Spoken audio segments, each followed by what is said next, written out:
All please rise, as Judy Myers has already done, as she leads us in the pledge to the flag.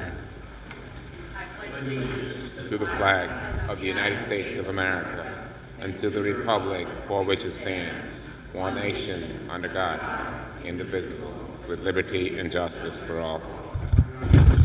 Almighty God, give us the strength, courage, and wisdom to always act in the best interest of the people of Westchester while in this chamber. Let us keep in mind that every decision that we make impacts upon the life, health, and safety of all our great county residents. Amen. Madam Clerk.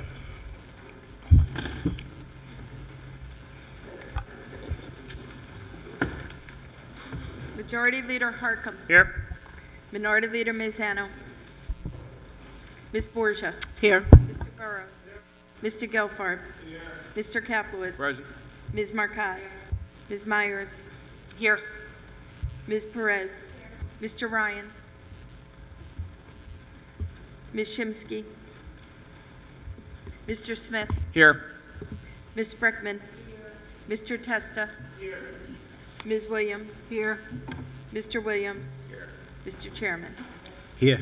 Mr. Chairman, we have a quorum. Thank you so much, Madam Clerk. Mr. Harcum. Thank you, Mr. Chair. Before I move the consent agenda, I do have one comment about the consent agenda. Today, at 1:30, our staff received 23 items right at the deadline to put on the agenda. Many of them had been sitting around since February or March, were the dates on them. I would just ask the administration, if that is the case, for better management of workflow, to send those down as they are ready. It's not good for our workflow through our committee structure, and quite frankly, it's just not fair to our board staff to be dumped on 23 items at the deadline for the agenda. So that's my personal comment. And with that, I would move the consent agenda with the following modifications. On page 2, item 1, please add the Committee on Legislation. On page 5, numbers 18 and 19, please sever. On page 7, number 2, please add Committee on Environment and Energy. Item 3, please add Committee on Government Operations. On page 11, item 19, instead of Committee on Government Operations, please replace it with Committee on Environment and Energy. On page 11, that should not be Committee on Appointments, rather replace it, please, with Committee on Legislation. With that, so moved. Mr. Mazzano. We're okay with those changes? Mr. Williams. I'm in agreement. Members, we're on consent. Mr. Harcum. Items 18 and 19 over, please. Thank you, Mr. Harcum. Those items have been overed. Mr. Harcum, on the minutes approvals. Yes, Mr. Chair. We have 3 sets of minutes. The meeting Monday, April 15th at 7, the Monday morning meeting that was at 10 a.m. on the 22nd, and the Tuesday meeting from April 23rd at 6:45. Members, without objection, so ordered.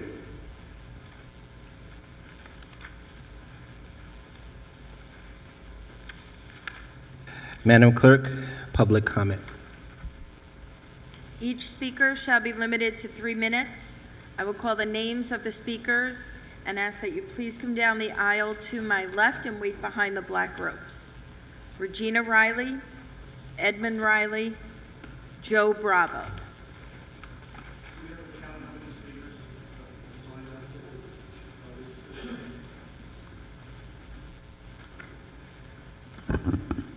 That was just for public comment, Mr. Burrows. That's just for public comment. Madam Clerk, call the first speaker again. First speaker is Regina Riley.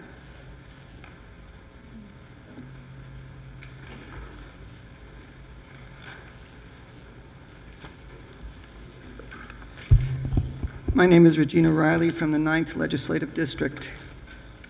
In a trial in Pennsylvania, a late-term abortion doctor, Kermit Gosnell, is on trial for 7 counts of murder.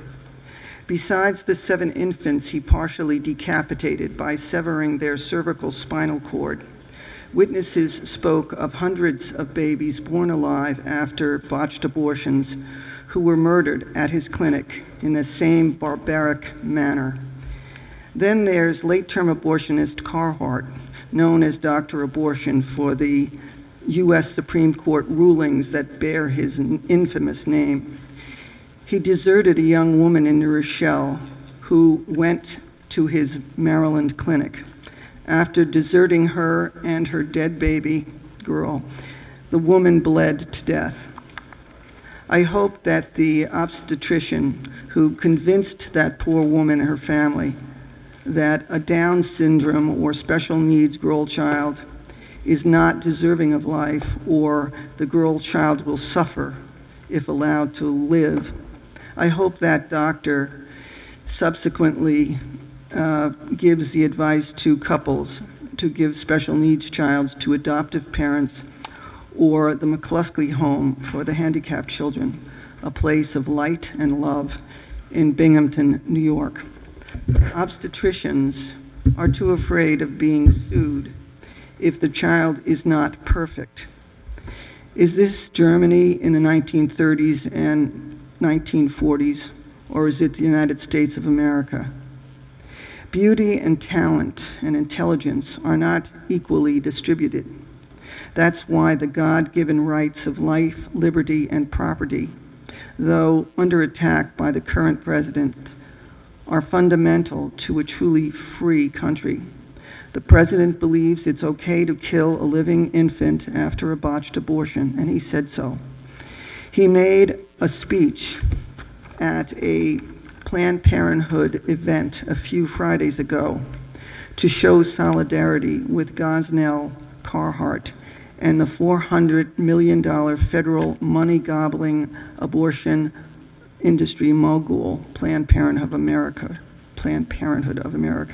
New York doesn't need or want any more Gosnells or Carharts.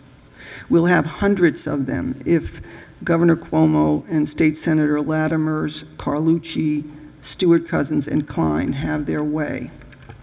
Call and tell them to vote no on liberalizing New York's already very liberal abortion law. Ed Riley.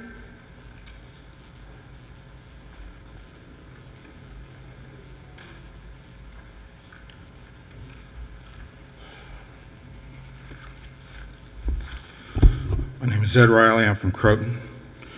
I'm with you, United Pro-Life Committee on Gannett. I'd like to hand the clerk the 4 major articles in depth on Kermit Gosnell for your reference. Kermit Gosnell is a symptom of what's been going on in the abortion industry for 40 years, and most of you have known about it, but you didn't do a damn thing about it. You knew about it, but didn't do anything about it. It's happened in this state. This dude, Gosnell, is famous for Mother's Day Massacre in 1972. 1972, and he still had his license in Pennsylvania. His abortion mills are supposed to be inspected every freaking year. The state didn't inspect these mills for 20 years, just like New York. Kermit Gosnell killed hundreds of babies this way. He's the biggest mass murderer in the history of the United States. Did I say that? Yes, I did. The biggest mass murderer in the history of the United States. 5 of his employees have already pleaded guilty to murder. 5 of his employees, and testified against him. This story would have never hit the media if it wasn't for pro-lifers working for 3 months to get the stories out, and it would not even been on Fox unless Twitter existed. There were more stories on Twitter about this case than any other story for 4 weeks. That's why it hit the public. Otherwise, they would have submerged this story just like they did the Pasadena case. Get this one. 10,000 bodies in a trailer truck in 1990. Did I say 10? I said 10,000. 5,000 bodies. That's what the abortion industry is like.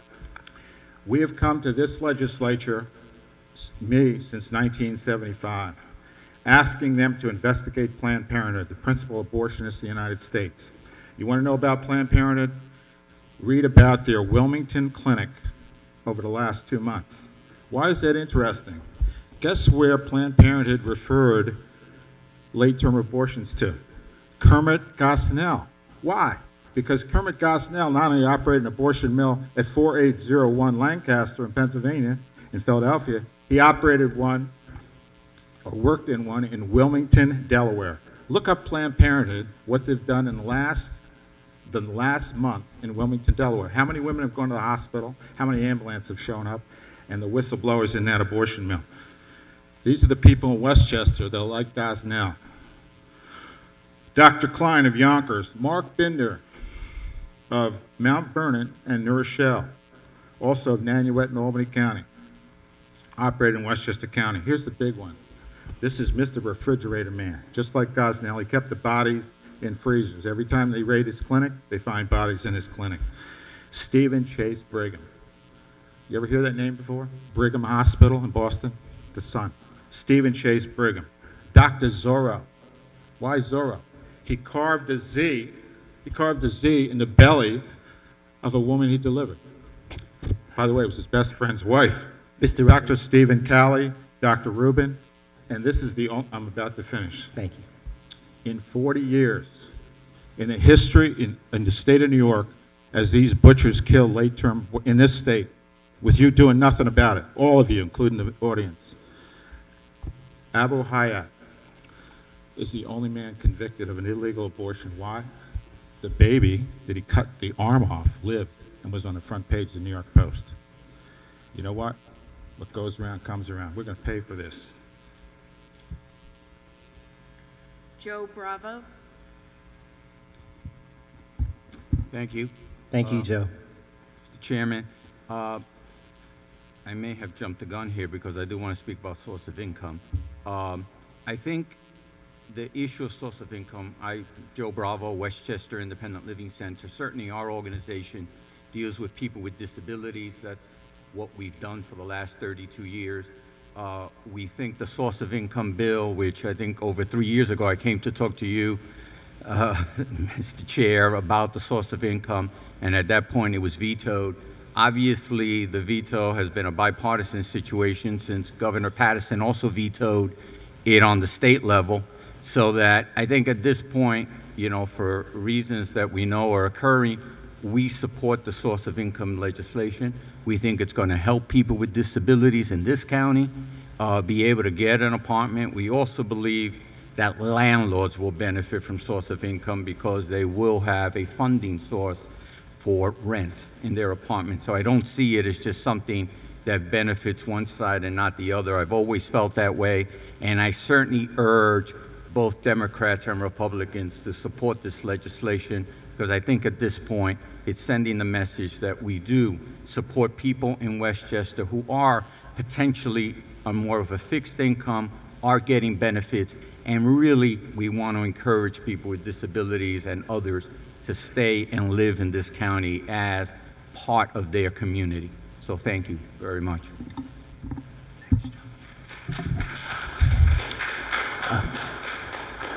All right, let's just go through the rules of the chamber just again. Again, we need a clap nor boo for folks.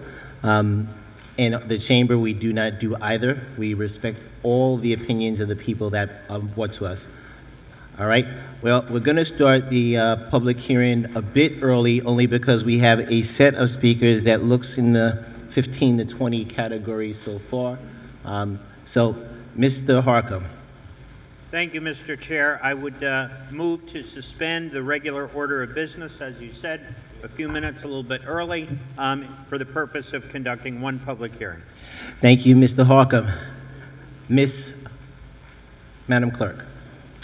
Notice of tonight's hearing was published in the Journal News.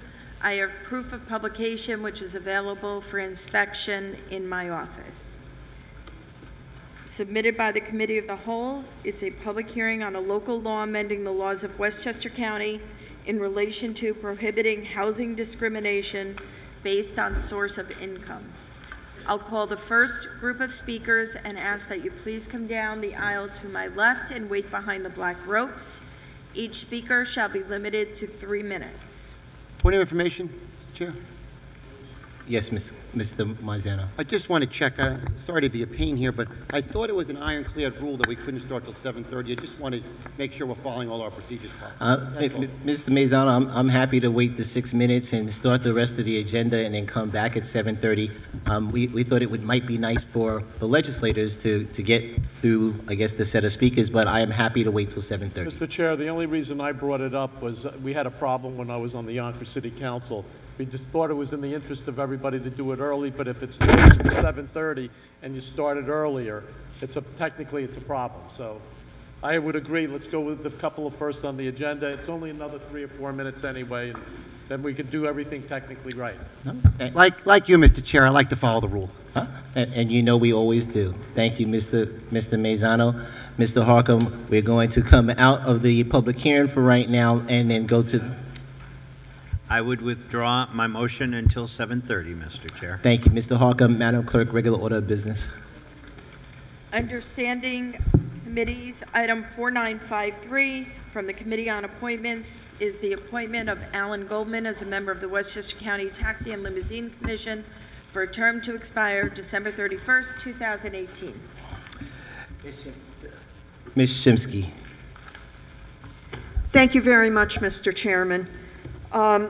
The Committee on Appointments has spent a fair amount of time and effort over the course of some months to sort out the combination of vacancies, anticipated vacancies, and holdovers on the Taxi and Limousine Commission. We have succeeded in getting most of the positions resolved. The first of either 4 or 5 on the agenda tonight is Alan Goldman. He interviewed before the committee. His concern both for the industry as a whole and for the consumers as well as the people who operate the conveyances was quite clear, and we recommend his approval here tonight. Thank you, Ms. Shimsky. Members on this item. Madam Clerk, a short roll call. Ms. Shimsky. Aye. Mr. Harcum. Aye. Mr. Marzano. Yes. Mr. Williams. Yes. Mr. Chairman. Yes. Approved 17-0. Item 4954 from the Committee on Appointments is the appointment of Jonathan Spivak as a member of the Westchester County Taxi and Limousine Commission for a term to expire December 31st, 2018. Ms. Shimsky. As previously discussed, so moved. Members on this item, unless there's objection, members will take the prior short roll call vote for approval of the item. So ordered. Approved 17-0. Item 5079 from the Committee on Appointments is the reappointment of David Dawson as a member of the Westchester County Emergency Medical Services Advisory Board for a term to expire December 31st, 2013. Ms. Shimsky. Mr. Dawson has performed his duties in an entirely satisfactory manner, and we request his approval here tonight. Thank you, Ms. Shimsky. Members on this item, unless there's objection, members will take the prior short roll call vote for approval of the item. So ordered. Approved 17-0. Item 5099 from the Committees on Budget Appropriations and Government Operations is a bond act authorizing the issuance of $240,000 in bonds of the county to finance capital project SBB 30, Blind Brook Wastewater Treatment Plant roof replacements. Ms. Myers. Yes, I respectfully ask if we could come back to this after the public hearing, please. Thank you, Ms. Myers. Members, what we are going to do for this particular item is this and the second one right behind it, Ms. Myers? I mean, if you're prepared, we can do it now. It's not a problem. Yeah, I think we have 15 seconds. No, you can do it now, ma'am. No, I'd rather abide by the rules. Thank you. Wow, okay. What we will do is we will wait on this particular item at this particular time. Madam Clerk, Let us go to the next appointment for, which is item number 65372. From the Committee on Appointments, item 5372, the appointment of Ronald Kunzman as the 6th Legislative District Representative Member of the Westchester County Council for Seniors for a term to expire December 31st, 2013. Ms. Shimsky. Thank you, Mr. Chairman. Ronald Kunzman was very impressive in his interview. He is very intelligent, thoughtful, gifted, and highly motivated to do the right thing by senior citizens in this county. He has a lot of good ideas. We wholeheartedly endorse his appointment here tonight, but there's just one comment I'd like to make before I sit down. It is our understanding, having interviewed Mr. Kunzman, that the Advisory Council for Seniors has not met as a body in at least the last 16 months. This is a real problem. As Mr. Kunzman so eloquently described in his interview, you need the group of people in the room, you need the body of people in the room, because that's how good ideas come, when people start riffing off of each other's good ideas. So I would strongly urge that this body be convened soon so we could have regular meetings. Thank you. Thank you, Ms. Shimsky. Members on this item, unless there's objection, members, noting the Chair of Appointments information to the board regarding the Westchester County Council for Seniors not having met in how long? As far as we could tell, not in the last 16, 17 months, since 2012. Okay. Beginning of 2012 at the latest. Unless there's objection, members will take the prior long roll call vote for the approval of the item. So ordered. Ms. Shimsky, I believe in your charge of your appointments committee, if we can gather that information and share that with the board, that would be helpful. Will do, Mr. Chairman. Thank you. Mr. Harcum. Thank you, Mr. Chair. At this time, I believe it is 7:32. It is 7:32, Mr. Chair. I would move that we suspend the regular order of business for the purpose of conducting one public hearing. Thank you, Mr. Harcum. Let's try it again, Madam Clerk. Notice of tonight's hearing was published in the Journal News. I have proof of publication, which is available for inspection in my office. Each speaker shall be limited to 3 minutes. I will call the names of the speakers and ask that you please come down the aisle to my left and wait behind the black ropes. And let's just be clear once again, neither clapping nor booing nor anything, any expressions of our speakers. Again, we listen intently, and we have a nice person that will help escort those out that cannot follow those rules. Thank you so much. Call the speaker. The public hearing is on a local law amending the laws of Westchester County in relation to prohibiting housing discrimination based on source of income. The first speaker is Marlene Zarfs. As she's coming down, I'll call the names of the next group: Betsy Shaw Wiener, Jean Pollock, Dennis Hanratty, David Schwartz, David Locklear. Good evening. Good evening. My name is Marlene Zarfis, and I represent Westchester Residential Opportunities. We're here to urge you to pass this legislation. The passage of this law is long overdue. Providing protection to people who offer alternative but lawful sources of income to pay for their housing is not an abstract principle. Our counselors see people every day who are facing homelessness or substandard housing because the doors of apartments they can afford are unreasonably closed to them. This law does not eliminate the right to exercise business judgment in choosing tenants.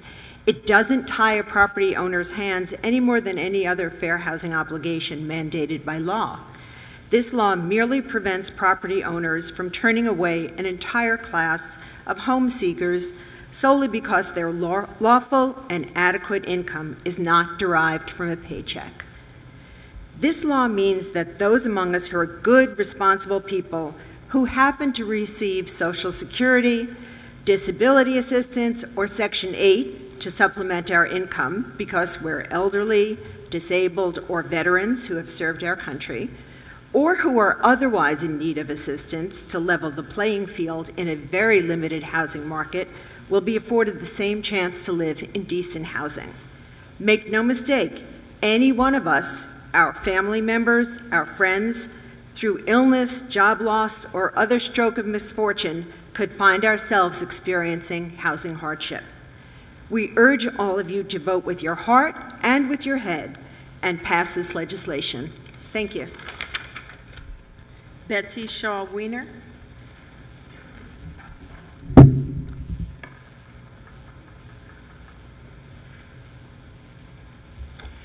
Hi, I'm Betsy Shaw Weiner from Croton. I'm here speaking on behalf of the League of Women Voters of Westchester. The League of Women Voters is a longtime supporter of fair and affordable housing in this county. The need for such housing is great.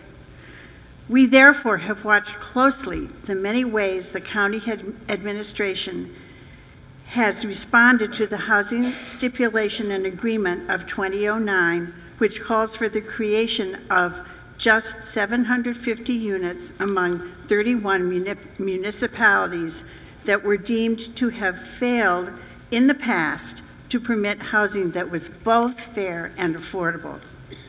One tool specified in the agreement and viewed both by the court and the Department of Housing and Urban Development as bedrock to it is the source of income legislation that is the subject of this public hearing.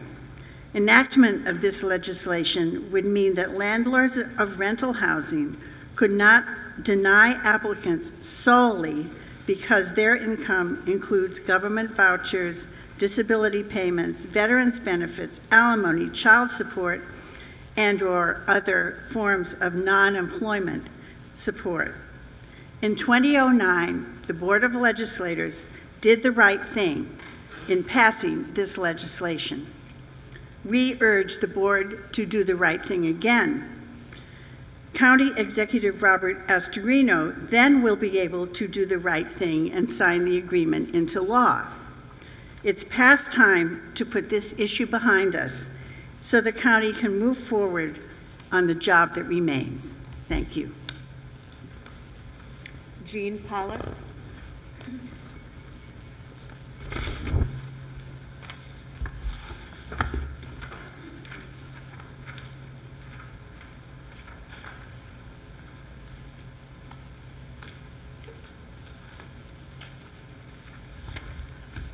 I'm Jean Pollack.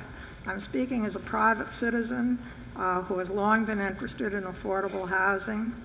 The Housing Choice Voucher Program is the federal government's major program for assisting very low-income families to afford decent, safe, and sanitary housing in the private market. In 2009, the BOL passed a ban on source of income discrimination. Now that the county executive, who initially vetoed the BOL legislation, has resubmitted it to the BOL, I urge you to pass this bill. It is one of the key ways in which low-income families or persons can find fair and affordable housing without discrimination. It can help resolve the conflict between the County of Westchester and HUD in the Housing Settlement Agreement, eliminating the threat of a $7.4 million cut in essential funds. In municipalities that have little room for new growth, it could provide some opportunities for fair and affordable housing. This legislation simply prohibits owners from using a person's source of income, that is Social Security, child support, or rental assistance or veteran support, as the reason for rejecting a person's application for housing. Please vote yes to ban the source of income legislation. Dennis Hanratty.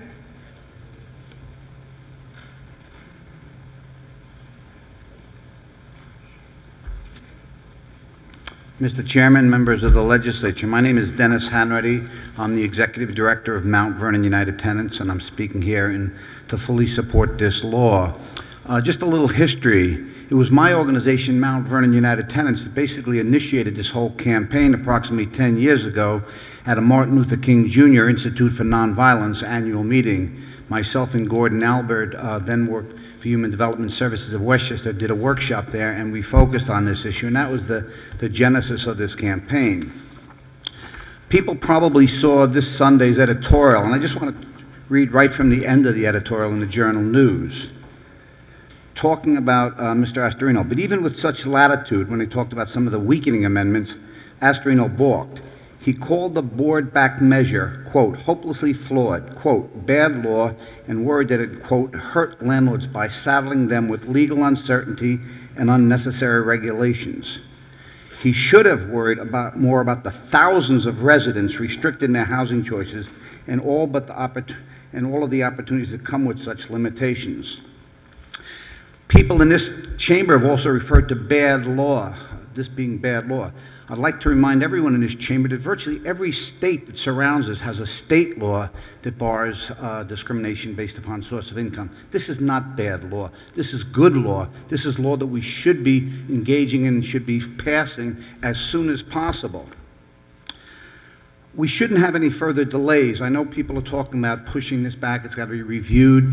There was a giant loophole in the past law about reasonable business decisions, an open invitation for landlord abuse there, but still the board accepted that and passed that. Now we're hearing that they've got to review it further. There's no need for further review. This law, even as weak as it is necessary to be passed right now. Talking about the thousands of people who are victimized by this, my office, I run a not-for-profit housing agency, Mount Vernon United Tenants, and we deal with the victims of this on a regular basis. I deal with the crying mothers and children who come into my office who say they can't find a place because the landlord will not accept it. Now, I know sometimes people get into legislative and elected office, they kind of divorce themselves a little bit from the people on the street, but myself and other housing providers can give you plenty of examples of the real pain and suffering that happens as a result of this. I want to thank Joe Bravo for bringing this up at the initial thing here tonight. This is it's absolutely essential that Westchester County, supposedly a progressive county, has not passed this law. And we can't dilly-dally anymore, especially with the federal government hanging over us. We don't need any further delays. We should act as quickly as possible to pass this, and pass this, I would like to see in a unanimous fashion. Thank you. David Schwartz.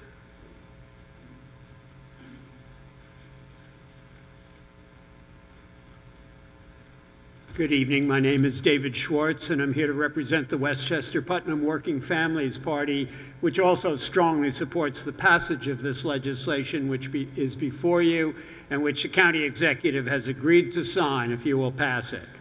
As the Journal News pointed out in that same editorial that Dennis mentioned, you should all, Democrats and Republicans, appreciate that the source of income protections are valuable in their own right, not just as a response to the federal government.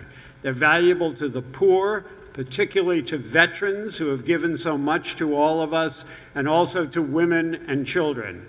And you should appreciate the fact that the Section 8 program is a win-win situation for all involved, and don't let the landlords tell you differently. Those landlords in this legislation are assured they will be paid fair market rents, and they do not give up any rights. They can still deny tenants for legitimate reasons. They can still check and make decisions based on tenants' credit, their references, and their rental history. And the beauty of the Section 8 program is that while landlords are protected and paid fair market rates, tenants pay an affordable amount of their income, and Westchester taxpayers are spared the cost of housing homeless families in shelters. This legislation was vetted and shaped for several years, and the Working Families Party acknowledges those of you in this room whose efforts brought it to fruition the first time.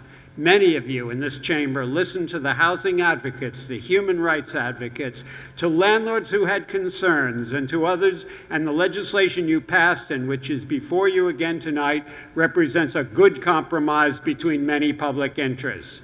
Nobody is completely happy. The Working Families Party would have preferred stronger language to protect the holders of Section 8 vouchers, and we certainly oppose that clause allowing landlords to reject tenants based upon, quote, reasonable business judgment, as this law allows. But landlords and others in the real estate industry hoped the entire issue would go away. But that's the way good legislation is often crafted. And this was good legislation, and it remains good legislation. We know what the county executive's game is. We know that he wants you to weaken the law on behalf of the landlords he serves. But we urge you to serve the people of this county. Do not continue to risk federal dollars for housing and services to the poor. Do not risk fines or incur further legal costs that the taxpayers would have to pay. Do not over this legislation. Do not change it. You have long ago banned discrimination based on race, gender, and several other categories. Tonight, do the right thing. Add a ban on discrimination in housing, and the county executive will fulfill his written promise to sign it. Thank you. David Locklear.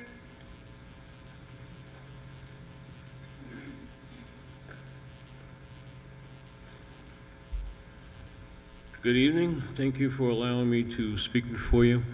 I'm not going to recite a bunch of statistics and articles that have been in the paper that I'm sure you all know better than I do. But I am going to tell you a story about the daughter of a young man that I have worked with. Last summer, on 3 different occasions, I rode with him leaving work to go pick up his daughter at friend's house. She's black, by the way. And each of the 3 locations that we went to pick her up from were Caucasian girlfriends that she went to school with. A couple of the places were private houses, so, you know, in the whole neighborhood were private houses, and it didn't really matter. But one of the addresses were up on North Broadway here in White Plains. Young lady's very well spoken, and after the 2nd or 3rd time that I rode with them, she felt comfortable talking with me and, you know, saying personal things to her dad that she may not have ordinarily said in front of a stranger. And if I didn't look back and if I didn't know she was black, I thought it was, you know, a white girl in the backseat. From manner of speaking, what she talked about, how she expressed herself. One of the things that made me remember that she was black was something that one of the girlfriends had said to her, which was, oh, you know, my mom really hates that you come by here. But she's let me do it because I'm liberal and, you know, she's letting me make my own decisions now. So she's a little pissed, but, you know, she's allowing me to do this.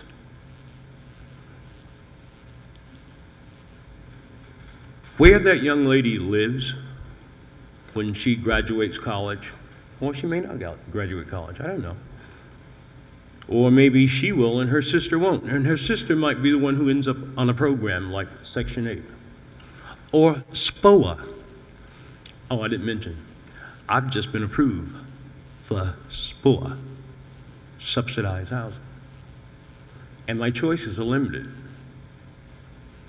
Anyway, I'm going to shorten this up.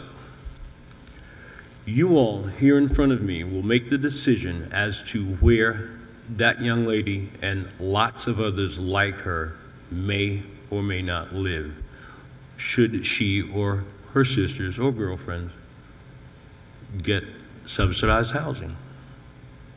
And it shouldn't be something that they're going to wonder about, or it should be that if this is where I choose to live and there are vacancies here, I should have a fair opportunity to have a chance to live in these places. More importantly,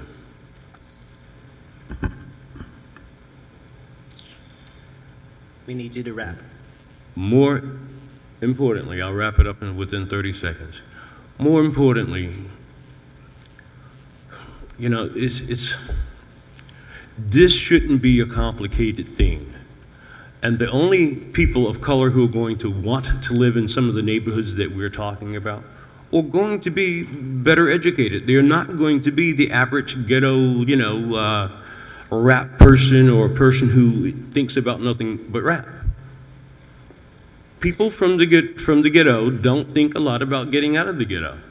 So those who are going to want to try to get into those neighborhoods, this may not make a lot of sense to you. I see a couple of smiles out there. But we need you to wrap it only up. certain type of people want to go to certain types of places. And those people who want to get into those neighborhoods are as smart, or smarter, have the same aspirations for a better life that any other red-blooded American has. Please do the right thing. Good night. Thank you. The next speaker is Melvin Tansman. As he's coming down to the podium, I'll call the remaining speakers. Joseph Gagliano, Valerie Pearson, William Yancey, Walter Lipscomb, Charles McAllister, Albert Annunziata, Lisa Tarracone.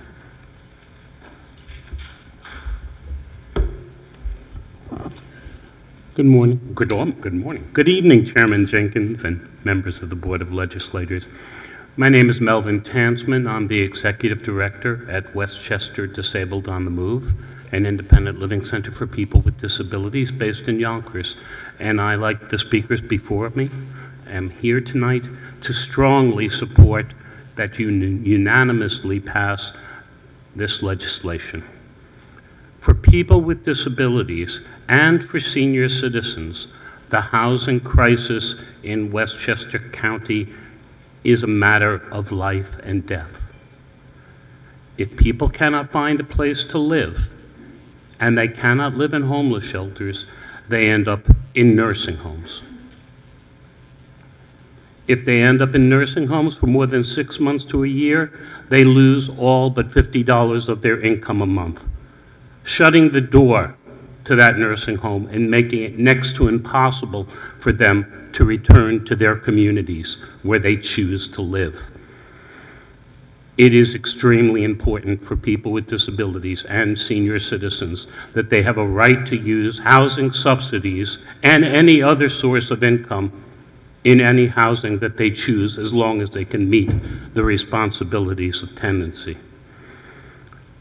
I want to also stress that there are many benefits to landlords. Although I'm here tonight for Westchester Disabled on the Move, I'm also on the board of a not-for-profit housing project called Freedom Gardens in Mohegan Lake. Thus, I'm a landlord. I represent the landlord. About 80% of our tenants are on Section 8. And it is amazing how well Freedom Gardens is integrated into a truly residential middle-class neighborhood. I want to just invite those of you who want to travel up north that on June 2nd, Freedom Gardens Day is going to be happening in Mohegan Lake, and we're going to be close to opening 3 new affordable units for people with disabilities. This law is not going to solve the housing crisis, nor will the 750 units that are pledged by this county in the Fair and Affordable Housing settlement. However, it is a start. It's time for Westchester to join our neighbors in Connecticut, New York City, Nassau County, and Buffalo. It's time for Westchester to support our seniors and people with disabilities who are on fixed incomes. It's time for them to have a right to remain in the community, in housing of their choice. Thank you. Joseph Guagliano.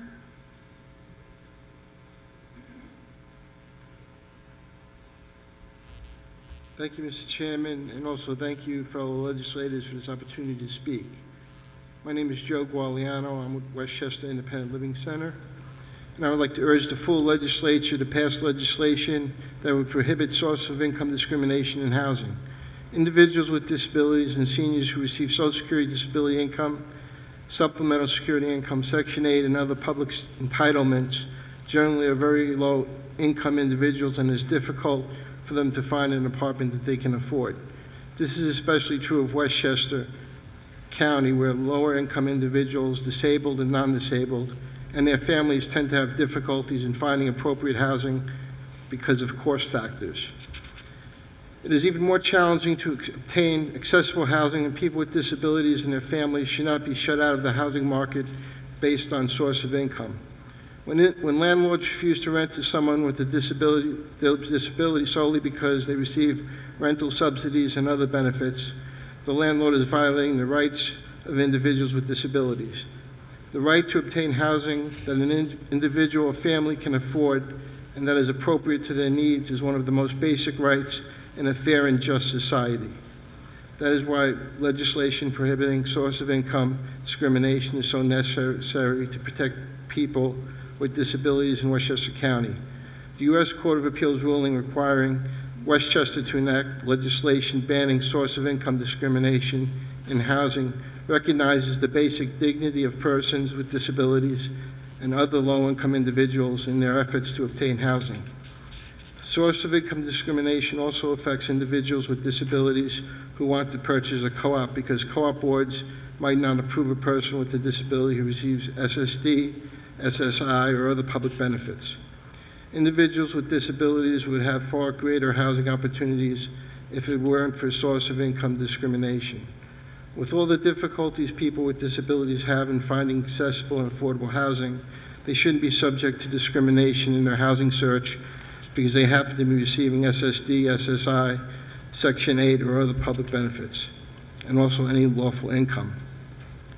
Landlords and co-op boards couldn't discriminate against a person based on race, nationality, religion, gender, age, or sexual orientation, but discrimination based on the person's source of income, which is discrimination based on disability, is perfectly legal in Westchester County at the present time.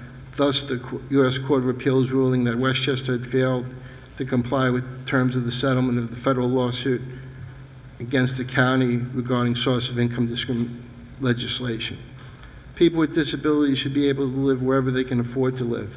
Source of income should not be a factor in the landlord's decision whether to rent to a person receiving benefits or a co-op's board decision to approve a prospective buyer. Source of income is really all about discrimination against people with disabilities. Legislative action is necessary to uphold the rights of seniors and persons with disabilities in securing one of the most basic needs, housing. Thank you. Thank you, and we'll remind the speakers, certainly you can give your written comment to the clerk as well. Valerie Pearson.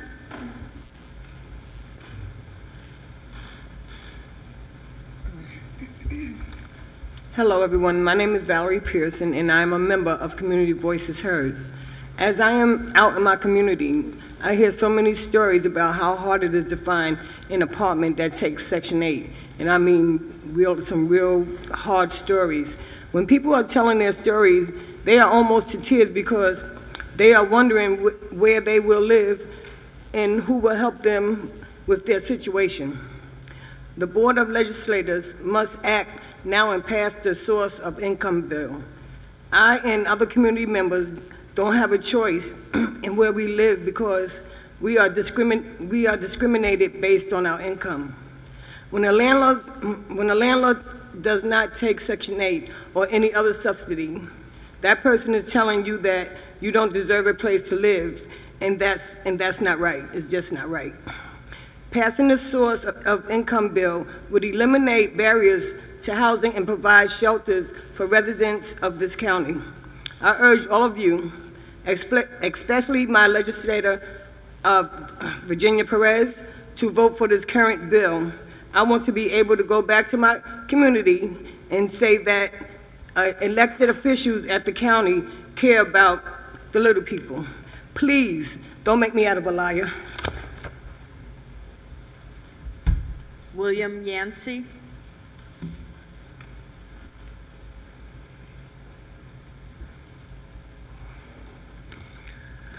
Good evening. My name is William Yancey, and I'm a member of Community Voices Heard. based in Yonkers. The Board of Legislation needs to pass the current version of the source of income legislation.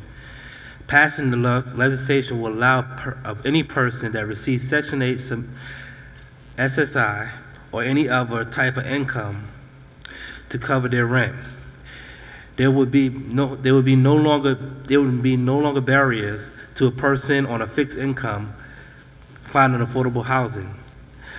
I know from personal experience how hard it is to find a place that takes subsidy. Landlords right now can discriminate against me and others based on where their income comes from. I hope all of you, especially my legislator, Virginia Perez, take this very important step and pass the legislation. Walter Lipscomb.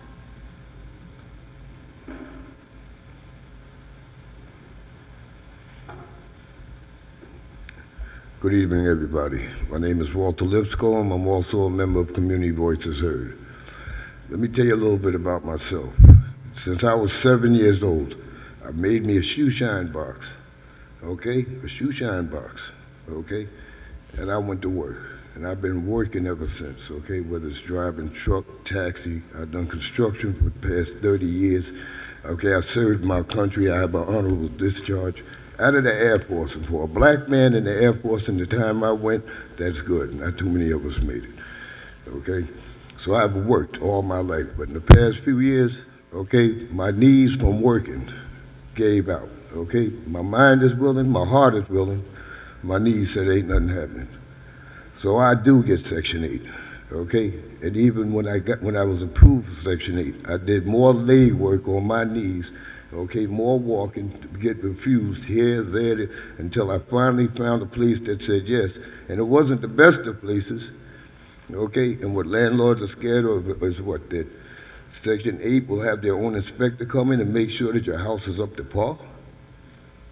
It's decent living, okay? So I live on a check from Uncle Sam. Uncle Sam gives me my check each month, and I'm one of them people that's on Section 8.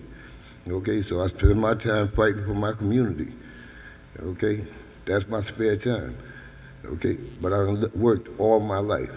Should I suffer? Okay, source of income. If you're a landlord, I would prefer, if I was a landlord, I would prefer that you have you on Section 8. At least if you fall 3 months behind in your rent, I'm only out of $1,000. I got the $2,400, I got the $3,000, whatever the rent was, okay? So I made out. I got 30 days to sit there and start proceedings to get you out. So you got plenty of time. So instead of losing $1,400, $1,500 a month, you're losing $200 or $300. Okay, so it benefits you, it benefits everybody. Okay, so I urge you, Ms. Perez and Jenkins, everybody in this room. Okay, it should be a no-brainer. Everybody makes out. People get a decent place to live. Everybody makes out. So it shouldn't be nothing to think about. Thank you. My name is Walter Lipscomb.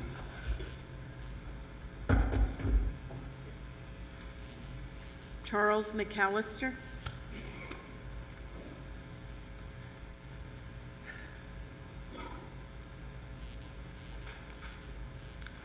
Good evening. I came to speak on behalf of the people in the communities who have been slighted with housing in decent areas opposed to housing in areas that's infested with rodents and dilapidated from paint and needing to be fixed up. I come to speak on behalf of the law that's being put on the floor today, the source of income. The source of income seems to be a part of the discrimination law that was missing. So the federal government found out that there's disproportionate people in our communities, like in Yonkers, that doesn't have the ability or the access to housing by using their vouchers, public assistance or public subsidy assistance for housing. There's been some new creations of classes in our communities because The landlords who deprive or deny people with these vouchers are pushing them to the side. And now you have in our communities, you have homeless people. You have people who are going to these shelters. You have people who are being counted among those as statistics to have the government pay for them while they're in these shelters. I think that's a waste of money. When you look at fairness, you want to look at whether or not this huge program that we have for helping people for housing is being abused by people who refuse to give them assistance in housing. The law itself, I just want to read something real quick. The law itself states this right here, that Section 8 voucher program is the largest rental subsidy program in the country. And Section 8 Housing Assistance Program was created by the Housing and Community Development Act of 1974. And the Housing Choice Voucher Program is funded by the United States Department of Housing and Urban Development. And is administrated by the local housing authority. Here right now in Yonkers, we have a situation that has came up. It has been addressed. The bill came up in 2009, 2010. It was passed by veto previously. It's coming back to the floor. And it's coming back to the floor because there has been changes that need to be rectified. And I speak on behalf of the people who are put in those situations, that you make what we call the right sense of judgment and pass the right law today. Thank you. Albert Annunziata.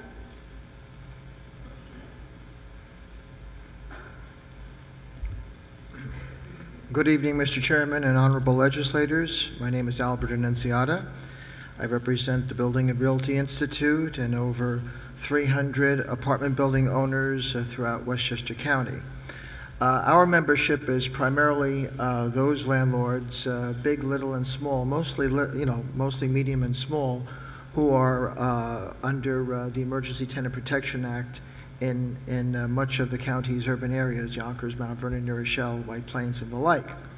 One of the aspects of this proposal is the threshold, and I think right now, it's for not more than four units or less is the exception. And we would say that because landlords already have, for lack of a better word, the infrastructure or the administrative ability to deal with the myriad number of regulations, both state and local, that perhaps that threshold might reasonably be set for comparable to ETPA 6 units, have it covered 6 units or more. Related to that, regarding the fines, I know there's been a lot of back and forth, there's been a lot of good discussion in committee. Our understanding is that, and I think the chairman was instrumental in clarifying some of that, our understanding is that the New York City Human Rights Commission has general purview over that in terms of discretion, in terms of fines. I do believe, based on our research, that the minimum is $5,000, and I think the maximum goes all the way up to $125,000, and then if it's willful, I think double that. So, just keeping in mind that you're dealing with the vast majority of landlords are small to medium size, that the fines should be commensurate with perhaps a sliding scale. Perhaps, I think at one of the previous committee meetings, I forget the legislator, I think a legislator from Ossining, Ms. Borgia, suggested perhaps a sliding scale of, first offense and second offense or something, because the fines could really break in the event, and we hope and pray that there is no instance of any kind of discrimination or any kind of transgression of this law, but in the event there is, at least to allow for circumstances of perhaps a sliding scale of first, second, third offense or whatever. So I guess we're asking for some second looks at some of these areas, and we do expect that, at least as far as our members are concerned, who have never, I can say this, who have never discriminated on the basis of the whole panoply of source of income, which, as one legislator pointed out this afternoon in committee, is not only Section 8, but the whole range of valid supplemental income. So I just asked the legislators to take a look at these areas. Thank you. Lisa Tarracone. My name is Lisa Tarracone, and I am providing commentary this evening as Systems Advocacy Director for Westchester Independent Living Center in White Plains. My work as an advocate is to promote the full integration of individuals with disabilities in every aspect of community life, the most fundamental of which is achieved with affordable, accessible, integrated, and safe housing. The source of income legislation from 2010, now before the board, is desperately needed to protect persons who rely on Social Security, Section 8 and other waiver subsidies, and forms of public assistance from discrimination when searching for affordable rental housing. Exemptions in the legislation have been cited as unfairly burdensome to landlords. In actuality, however, persons with disabilities and individuals with limited incomes are the ones who are burdened on a daily basis in Westchester County in their search for affordable and accessible housing. The majority of our consumers at Wilk are recipients of Social Security and SSI benefits, which places their incomes well below the county's annual income median, which is the eligibility criterion for placement in affordable housing. In addition, integrated affordable housing programs are typically geared for a workforce population, such as teachers, firefighters, and police, to name a few, while segregated housing options are usually established for the disability community as a special needs population. The Westchester Urban County Consortium Consolidated Plan report states that over 8,000 individuals with physical and psychiatric disabilities have recorded unmet housing needs to date. The report classifies this population as a low priority, with no allocated federal funding to address this unmet need for the fiscal years documented. 10,000 units of affordable housing will need to be created by the year 2015 to shelter new residents and pull current residents out of substandard homes. To date, several communities in the county are remiss in initiating housing construction to comply with the 2015 goal. Meanwhile, persons with disabilities who rely on housing waivers and monthly income checks from Social Security are living in substandard or inaccessible apartments, homeless shelters, or institutions while searching for suitable housing that is becoming increasingly more challenging for them in this county. But the protections that the source of income legislation provides could certainly help to mitigate this challenge. In fact, a 2001 HUD study found that Section 8 voucher holders had a 12% higher placement rate where source of income legislation was in place. Connecticut, Nassau County, and New York City have source of income legislation. It's time for Westchester County to do the right thing and do the same. Mr. Chairman, I have no other cards.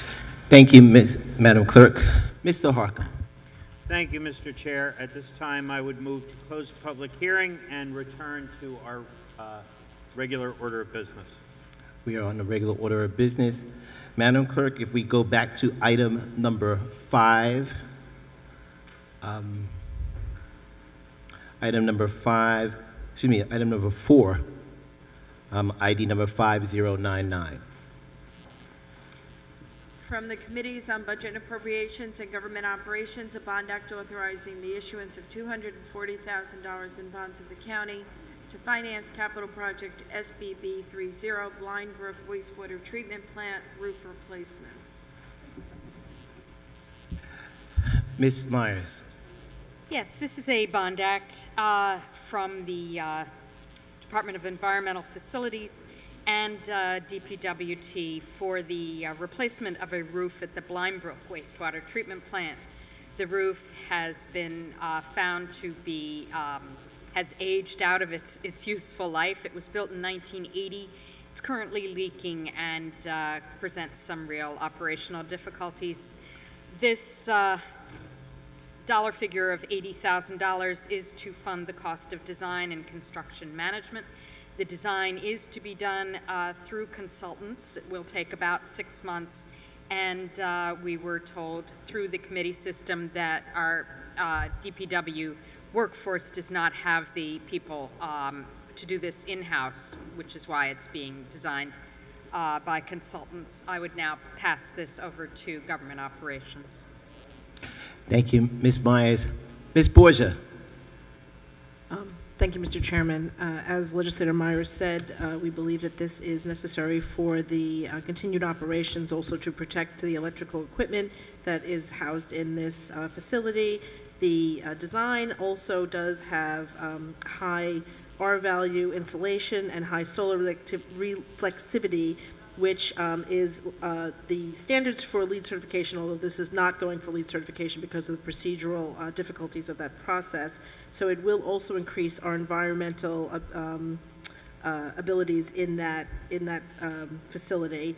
The Government Operations Committee did have a good chance to review a lot of this material. It's a 3,200 square foot roof. It is too small for solar panels. We did ask that question at the request of Legislator Harcum, and it will provide much better operational abilities in this facility. So Government Operations is also recommending that we move forward with this. Thank you. Thank you, Ms. Borgia. Members on this item? Mr. Smith. Thank you, Mr. Chair. Just a point of clarification. Legislator Myers mentioned 80,000. The agenda says 240,000. Is that correct, or what's the correct number we're voting on? Ms. Myers, item 5099, I believe, is for $240,000. At least that's what's in the written agenda. So if there's a change, It is a change, Mr. Chair. It's $80,000 to finance the cost of design and construction management. The original bond, the old bond, was for in addition to the construction. So okay. 80,000 is the correct number. Thank you. Thank you so much, Mr. Smith. I concur. Thank you. Additional members on this item?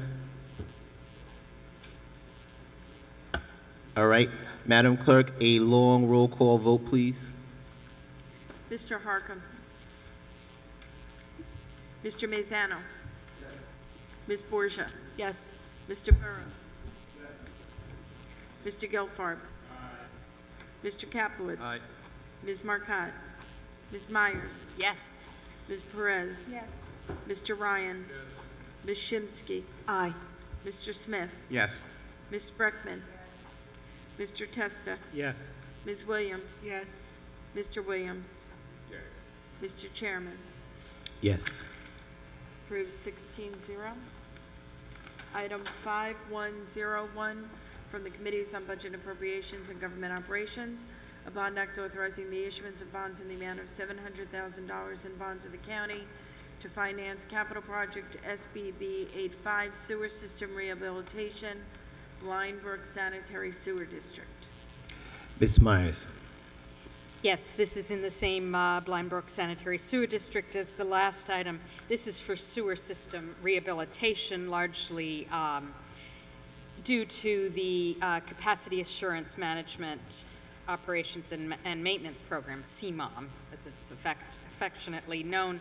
What this does, this is actually, the design is 90% done at this point through consultants, and therefore they are ready to go for the bonding of the $700,000. A contractor would be then hired shortly, and I would like to turn, the work should take about a year. I will turn this over to Government Operations. Thank you, Ms. Myers. Ms. Borgia. Thank you. As Legislator Myers said, this is continuation of the county's program to remedy the ongoing inflow and infiltration problems in the county sewer system.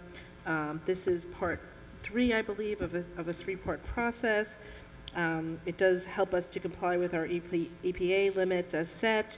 As Legislator Myers said, the design is 90% complete, and there is a belief from the DEF that the project will take approximately 1 year. Government Operations also believes that this is a good project that should move forward. Thank you. Thank you, Ms. Borgia. Members on this item? Madam Clerk, a roll call vote. Mr. Harcum. Yes, and please record me in the affirmative as to the prior vote as well. Thank you, Madam Clerk. Mr. Mazzano. Yes. Ms. Borgia. Yes. Mr. Burrows. Mr. Gelfarb. Aye. Mr. Kaplowitz. Aye. Ms. Marcotte. Ms. Myers. Yes. Ms. Perez. Yes. Mr. Ryan. Yes. Ms. Shimsky. Aye. Mr. Smith. Yes. Ms. Breckman. Mr. Testa. Ms. Williams. Yes. Mr. Williams. Mr. Chairman. Yes. Approved 17-0. Brings us to number 7, item 5466 from the Committees on Budget Appropriations and Government Operations, a resolution determining there will be no significant adverse impact on the environment from capital project RLAS 3 Lasden Maintenance Facility. Ms. Myers. Yes, if I could, with your approval, I would like to discuss this item as well as the next item as they are intertwined. These two items actually are for the final phase of construction of a maintenance facility, which was actually an adaptation of a private residence. And this restores and renovates this previously private residence for cold storage and to bring it up to OSHA standards from a maintenance point of view. The bond would be for $3,100,000, and it does include $315,000 in previously authorized bonds. I would like to turn this over to Government Operations, who also approved this. Thank you, Ms. Myers. Ms. Borgia. Thank you, Mr. Chairman. The design on this project is 90 to 100% complete. That's why we're looking at the construction bond now. The new maintenance facility will be located on the north side of Route 35, away from the public areas of the park. It does allow us to maintain our equipment better because it does include some shelter for various equipment used at the park, lawnmowers, pickup trucks, etc. It also provides a safe and environmentally sound place to store things like additional soil fertilizer, and it provides a better space to perform maintenance on parks vehicles and wash the parks vehicles in a more environmentally sound manner. So we are, Government Operations also recommends that we move forward on this part of this project. Thank you. Thank you, Ms. Borgia. Members on this item? Who are on discussion? Members for items number 7, which is ID 5466, and item number 8, which is 5467. Members on these items? Unless there's objection, members will take the prior law roll call vote for the approval of item number 7, which is ID 5466. So ordered. Approved 17-0. Item 5467 from the Committees on Budget and Appropriations and Government Operations, a bond act authorizing the issuance of up to $3,100,000 in bonds of the county to finance capital project RLAS 3 Lasden Maintenance Facility. As discussed, so moved. Thank you. Thank you, Ms. Myers. Unless there's objection, members will take the prior law roll call vote for the approval of the item. So ordered. Approved 17-0. Item 5714 from the Committee on Appointments is the appointment of Richard Lee as a member of the Westchester County Human Rights Commission for a term to expire December 31st, 2014. Ms. Shimsky. Thank you, Mr. Chairman.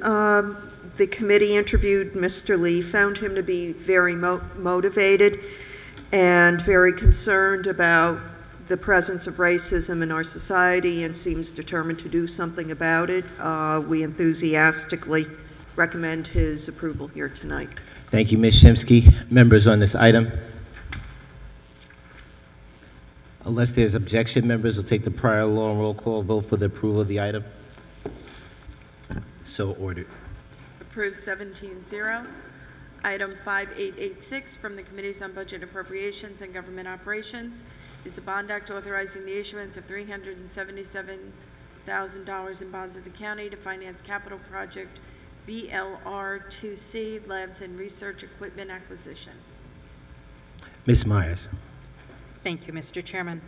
This is a bond act for, as quoted, $377,000 to finance a capital project that would acquire or provide the funds to acquire new and replacement equipment for the Department of Labs and Research, which would provide us with laboratory equipment along the lines of a nutrient analyzer, freezer, media pump, and printer scanner for the environmental lab, 2 gas chromatograph mass spectrometers for the forensic lab, and 3 incubators and 2 barcode printers for microbiology, which actually is used for the discovery of tuberculosis, fungal infections, and bacterial infections. I would also pass this over to Government Operations, who has thoroughly looked into this. Thank you, Ms. Myers. Ms. Borgia. Thank you, Mr. Chairman. This is to replace items that have aged out and are no longer, that have outlived their useful life. All of the pieces of equipment mentioned by Legislator Myers are over 10 years old. The committee, the Board of Managers, which is a group appointed by the medical examiner, do get together earlier in the year to look at the status of all the equipment and recommend which items are due for replacement. These were the recommendations that they made for this year. The department made an excellent case for why it makes perfect sense to have this equipment in good working order, and Government Operations felt that it was important to move forward with this project. Thank you. Thank you, Ms. Borgia. Ms. Myers, members on this item? Mr. Ryan. Thank you, Mr. Chairman. I think the big picture here, one of the things that we're able to do in committee, which so many of our residents are not able to be there with us, but you know, as we stream these meetings, they're able to watch our proceedings. The important thing to keep in mind is that this is a costly project for very expensive equipment, and it's a project being taken on by our Labs and Research Department, which is the department that conducts scientific tests in matters ranging from criminal evidence to public health concerns. Just for information and for the record, let me just mention 2 of the major operations that the county runs with its Labs and Research Department. With our environmental laboratory, we provide testing services to a number of governmental agencies, health officials, the DA's office, engineers, hospitals, schools, businesses, homeowners, residents, and others. Our state-of-the-art facility and its highly trained staff enable us to provide the best in inorganic, organic, and radiological, bacteriological testing. The second division, forensics and toxicology, this is commonly known to those that you follow the series on TV, but this is our crime lab.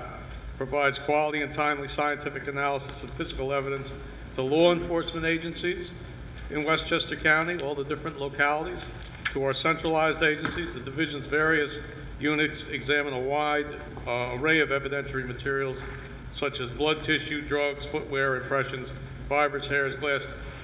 You know, all of this through TV is brought into our living room. But very, very vital, essential functions.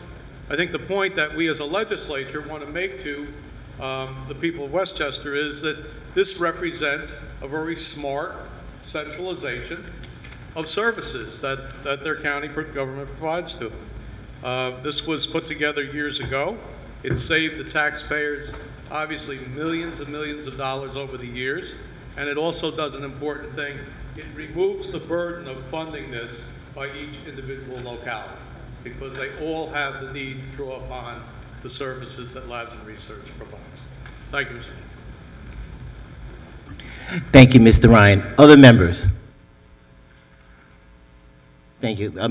Ms. Myers, Ms. Borgia, I was just asking our fiscal director one question on this. I did hear you mention that the Laboratory Board of Managers was the one that made recommendations on this. Was that part of the budget process, ma'am? This is what we were told by the Labs and Research Department. I guess it's their review process for which, because they have a certain amount every year to replace equipment, and they determine the amount that they think they're going to need by looking at the typical useful life of each piece of equipment, and I believe that's what they told us, that's where it happened. I know that it's not a decision that's only made in the department. They do have some additional expertise associated with what gets replaced when over the course of the life of the equipment. Okay, and the only reason I was asking that because pursuant to Charter Section 15221, the Laboratory Board of Managers constituted and appointed by, as provided in public health law of the state, The Board of Managers, subject to provisions of the public health law, shall have the powers and perform such duties as relate to the adoption, promulgation, and enforcement of rules and regulations affecting laboratory service and fees. I don't recall anything in the charter that said that they would be making the recommendations on what equipment to be done. I'm just bringing that up. I know that this is equipment that in our budget review process, they come in and they talk about it as part of their capital plan. Just throwing that out there. All right. Perhaps that's my error then. No, that's not. No, ma'am. Not at all. The administration was the one that brought that to us, and that's the point that we're bringing out. So again, other members. All right. Madam Clerk, unless there's objection, members will take the prior long roll call vote on the approval of the item.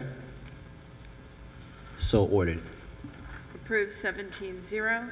Item 5887 from the Committees on Budget Appropriations and Government Operations, a bond act authorizing the issuance of $500,000 in bonds of the county to finance capital project BIT 6B, purchase of computer equipment. Ms. Myers. Yes, thank you very much, Mr. Chairman. This particular IT bond is for desktop and laptop computers for the county. It's replacement of equipment. It's servers and storage equipment, which is now in many cases obsolete.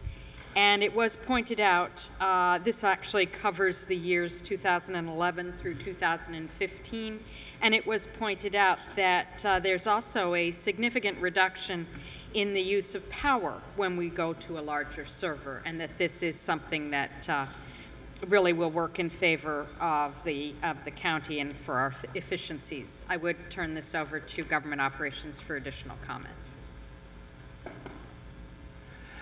Thank you, Ms. Myers. Ms. Borgia. Thank you, Mr. Chairman.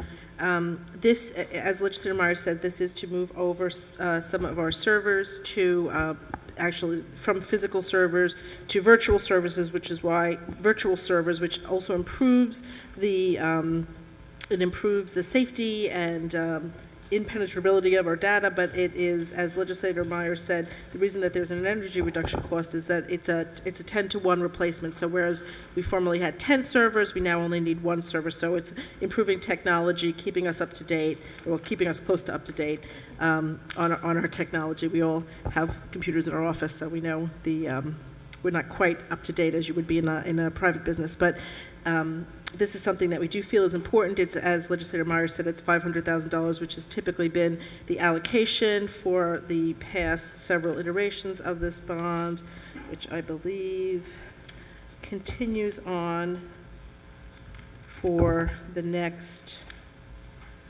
in the budget for at least the next 2 years in addition to the 2013 year. So we believe that this is very necessary and recommend that it move forward. Thank you, Ms. Borgia. Members on this item. I know that members have been very clear in trying to ensure that the systems get updated.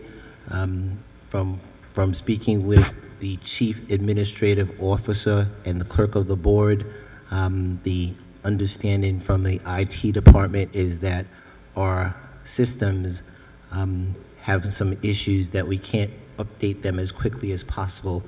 Hopefully, we'll have this done with the passage of this bond and to make sure that the legislators' equipment is not in a state of disarray, and legislators will be able to have their systems out here on the floor. Unless there's objection, members will take the prior long roll call vote for the approval of the item. So ordered. Approved 17-0. Item 5888 from the Committees on Budget Appropriations and Government Operations, a bond act authorizing the issuance of $980,000 in bonds of the county to finance capital project BIT 3B desktop systems. Ms. Myers. Yes, this too is an IT bond for desktop systems for the years 2012 through 2016. This would purchase new desktop PCs and laptops in all departments. This represents 20% of the total inventory. There are about 600 PCs, and the cost per PC has actually been reduced from what we were spending at about $1,200 per computer down to $1,200,000, $1,200,000 for the computers, down to $980,000. This also has to do with the fact that our computers are currently running on Windows XP. This will not be supported after April of 2014, and Windows 7 will be our new operating system. I will turn this over to Government Operations. Ms. Borgia. Thank you, Mr. Chairman. This money represents about 900 devices, including 600 new PCs, 100 new workstations, which is that sort of internal network that is more efficient, and then about 200 laptops that goes over all of the departments within the county. Again, as Legislator Myers said, it's part of an ongoing system. We were able to, IT was able to, because of new technology, cheaper technology, and our reconfiguration, able to spend a little bit less in this year's iteration than they had in the past, basically because of reconfiguring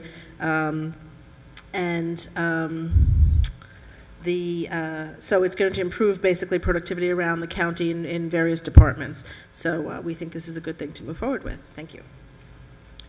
Thank you. Ms. Borgia. Members on this item. Mr. Testa. Just a quick question, Mr. Chairman. Is this going to be used to substitute or replace the old, outdated, slow computers we have for the board here? That is what the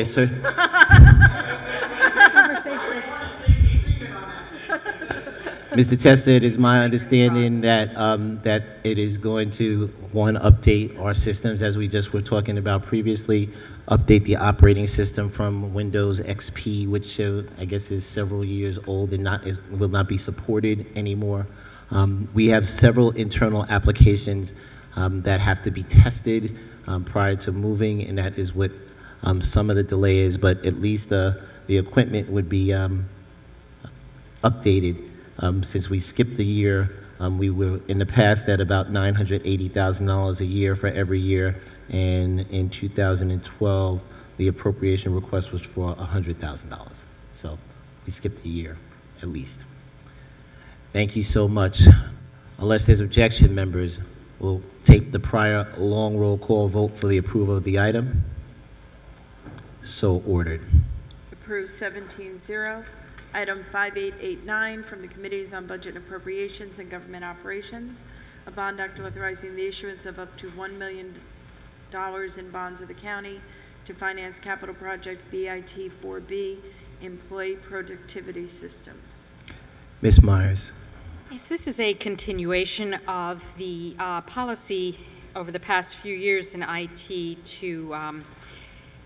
to fund the acquisition of reusable software components that can be assembled to meet the requirements of a user rather than buying a single one-size-fits-all package. These projects, this has usually been funded at $500,000 a year, but this is $1 million to fund the work going on for DPW, DEF, and hopefully parks as well. This has been developed in-house, and again, it's for $1 million, and it's for the years 2013 through 2017. I will turn this over to Government Operations. Ms. Borgia. Thank you, Mr. Chairman. As Legislator Myers said, this is basically the fill-in for the component parts that are specific to our systems. This is a higher allocation this year, mainly because of all the other purchases that are going on in IT and changeovers that are going IT, as we already discussed, in the changeover of our software and our operating systems.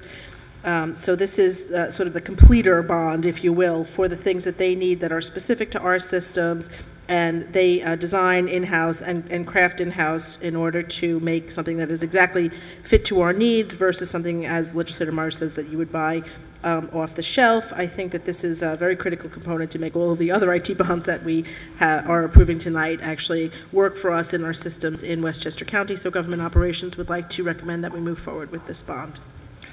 Thank you, Ms. Borgia. Members on this item.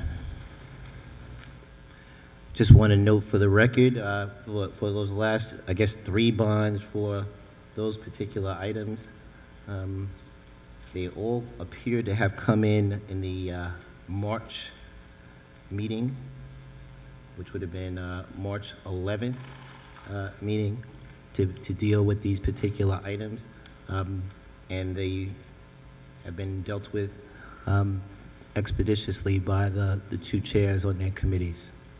Unless there's an objection, members, we'll take the prior long roll call vote for the approval of those items. So ordered. Approved 17-0. Item 5890 from the Committees on Budget Appropriations and Government Operations, a bond act authorizing the issuance of $150,000 in bonds of the county to finance capital project BIT 7A, Global Positioning Systems Phase 2. Ms. Myers.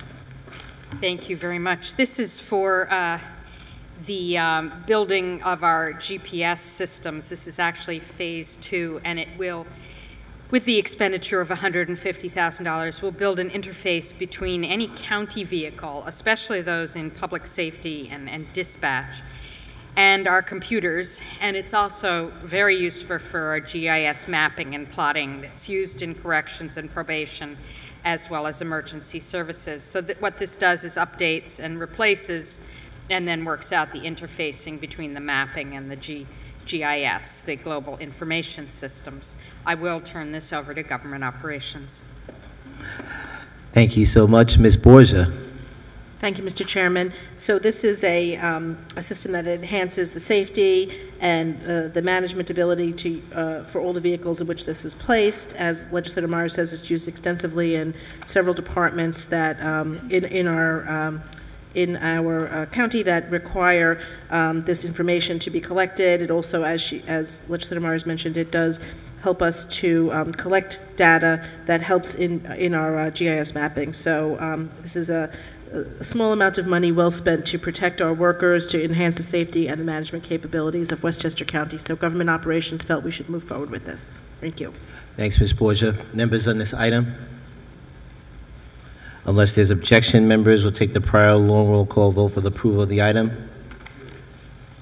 So ordered. Approved 17-0. Item 5891 from the Committees on Budget Appropriations and Government Operations, a bond act authorizing the issuance of $500,000 in bonds of the county to finance capital project BIT 17 network infrastructure upgrade. Ms. Myers. Yes, thank you very much. As you can tell, our IT department has been very, very busy, and they are ready to go out and do some shopping. This particular bond for $500,000 is a replacement project that replaces equipment basically every year as it comes off of its life expectancy, and it not only improves our technological capabilities, it actually extends the life of our equipment and has proven to be less expensive because we can take these machines off of their any extended warranties, and this does save the county money and does obviously increase our network infrastructure. I will also turn this over to Government Operations. Ms. Borgia. Thank you. As Legislator Myers said, Government Operations did find that this was money well spent to enhance the life of our systems and also to make sure that you know, our technological systems, our network systems, our security software, implementation of our management systems are all kept operating as efficiently as possible. It's another one of those bonds that the sort of the behind the scenes that make all of our systems work. So Government Operations also felt that this was a project that should move forward in addition to the other IT bonds. Thank you. Thank you, Ms. Borgia. Members on this item? Unless there's objection, members will take the prior long roll call vote for the approval of the item. So ordered. Okay. Approved 17-0. We were reminded that there are fans of different things going on. Please keep your cheering or otherwise to yourself so people could enjoy whatever games they're going to watch later on. Thank you. For the playoff hockey fans that are here.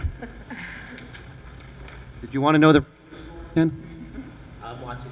2-1 Rangers. Really? Go ahead, ma'am. Item 5947 from the Committees on Budget and Appropriations and Government Operations, a bond act authorizing the issuance of $260,000 in bonds of the county to finance capital project BES 12, County Public Access Defibrillation Equipment. Ms. Myers. Yes, this is an expenditure to update and to renew and replace many of our automated AED equipment that are located in, interestingly, most county office buildings, all of our county parks, our county airport, and as well as in many of our emergency response vehicles. We were told not only that this was critical to our Public Access Defibrillation Program, PAD, this has been running since 2002, and I thought this was a great fact. 360 county workers have been trained to use this equipment. Therefore, it seems like a very good investment. I will pass this over to Government Operations. Thank you. Ms. Borgia. Thank you, Mr. Chairman. This is actually a total replacement. The project that began in 2002 requires that there is a 10-year replacement of the equipment to make sure that it is still operational and working properly. It has become obsolete. We do feel that this is a good thing. We heard anecdotally several incidents where this equipment was actually used to save both county employees and residents' lives.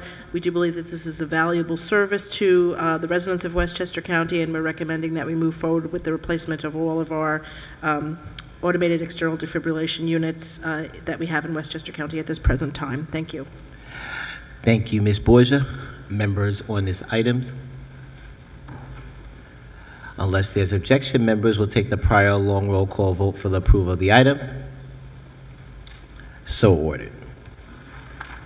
Approved 17-0. Item 5961 from the Committees on Budget and Appropriations and Legislation, a home rule resolution requesting the state legislature introduce the necessary legislation enabling the county to extend the County Spending Limitation Act due to sunset on May 31st, 2014. Ms. Myers, sorry. Thank you. Thank you, Mr. Chair. This act maintains our sales tax in Westchester County for 2 years, which is distributed to all of our local municipalities as well as school districts. I believe we are looking at $99 million currently in total. There is a limitation in place. Even though we are well under the limit, it behooves us obviously to extend this County Spending Limitation Act. And before I turn this over to the Chair of Legislation, I would note that it was at this during this discussion that we were told that sales tax collections in Westchester County were up 5% for the first quarter. Yay, sales tax. Thank you. Mr. Ryan. Thank you, Mr. Chairman. And thank you, Legislator Myers. The resolution before us, as the Budget Chair mentioned, it requests the state legislature to extend the Westchester County Spending Limitation Act. That's coupled with what is called the Westchester County Property Tax Stabilization and Relief Act. So the legislation that limits county spending allows us to create an enhancement to our revenue stream, which becomes very important not only to us, but to the localities and schools. We are asking the legislature to do it in this current session. We know from our committee work that the act is scheduled to sunset May 31st, 2014. So why are we doing this a year early? Well, we're doing it a year early, as you'll note from the history that goes back every 2 years from 2011 back to 1993. We're doing it a year early so the legislature takes action to put the extension in place before they leave for the current session, and that's what builds in the stability in that particular revenue category. We can guarantee, we can kind of bank on that to the extent that you can bank on estimates. Very important for county financial planning as well as the financial planning of localities and school districts. You do not want them entering into that period of time where they're starting to work on their budgetary projections and they still don't know what the state legislature is going to do with respect to the extension of the legislation and the ability to keep that revenue flowing. So that's why we're asking for it at this particular point. Nothing new this year. It's the same that we did in 2011, 9, 7, 5, and every 2 years before that. And just for the record and for your own information, the estimates for Westchester County for that upcoming period of time, $182 million. For Westchester's local municipalities, an aggregate of $160 million, and in the aggregate Westchester school districts, $58 million.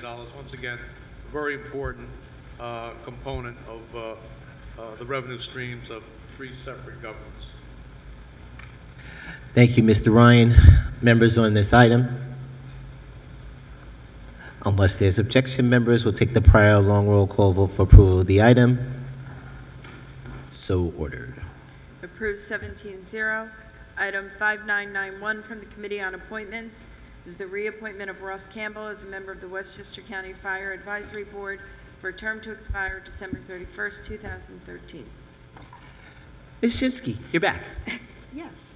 Mr. Chairman, this is the first of 12 reappointments to the Fire Advisory Board on the agenda tonight.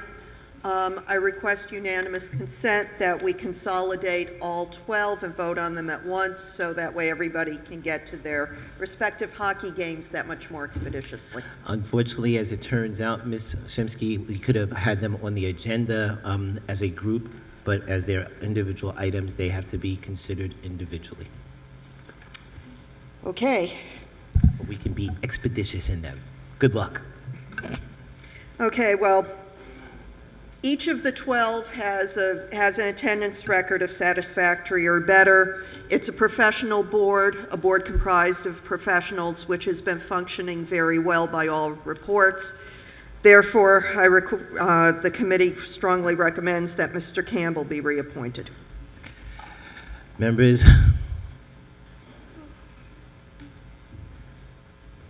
any comments, members? Without objection, members will take the prior long roll call vote for the approval of the item. So ordered. Approved 17-0. Item 5992 from the Committee on Appointments is the reappointment of Byron Gray as a member of the Westchester County Fire Advisory Board for a term to expire December 31st, 2013. Ms. Shimsky. As previously discussed, so moved. Awesome. Unless there's objection, members will take the prior long roll call vote for approval of the item.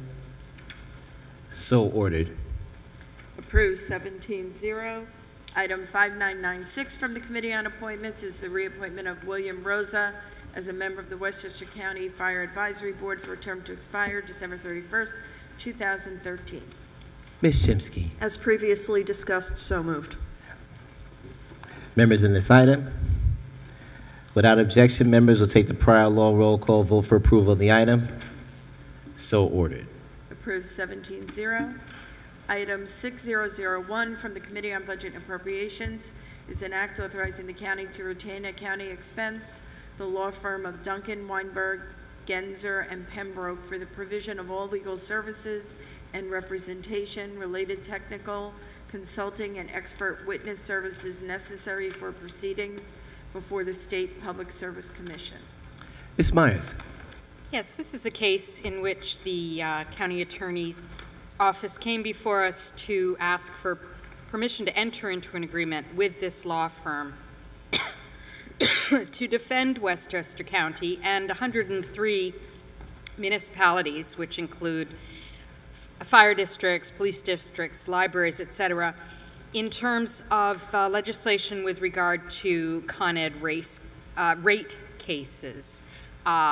This is before the Public Service Commission, and this is a necessary defense because it looks like there is a proposal to shift the costs of electricity, steam, and gas onto different government customers, including libraries, police departments, et cetera.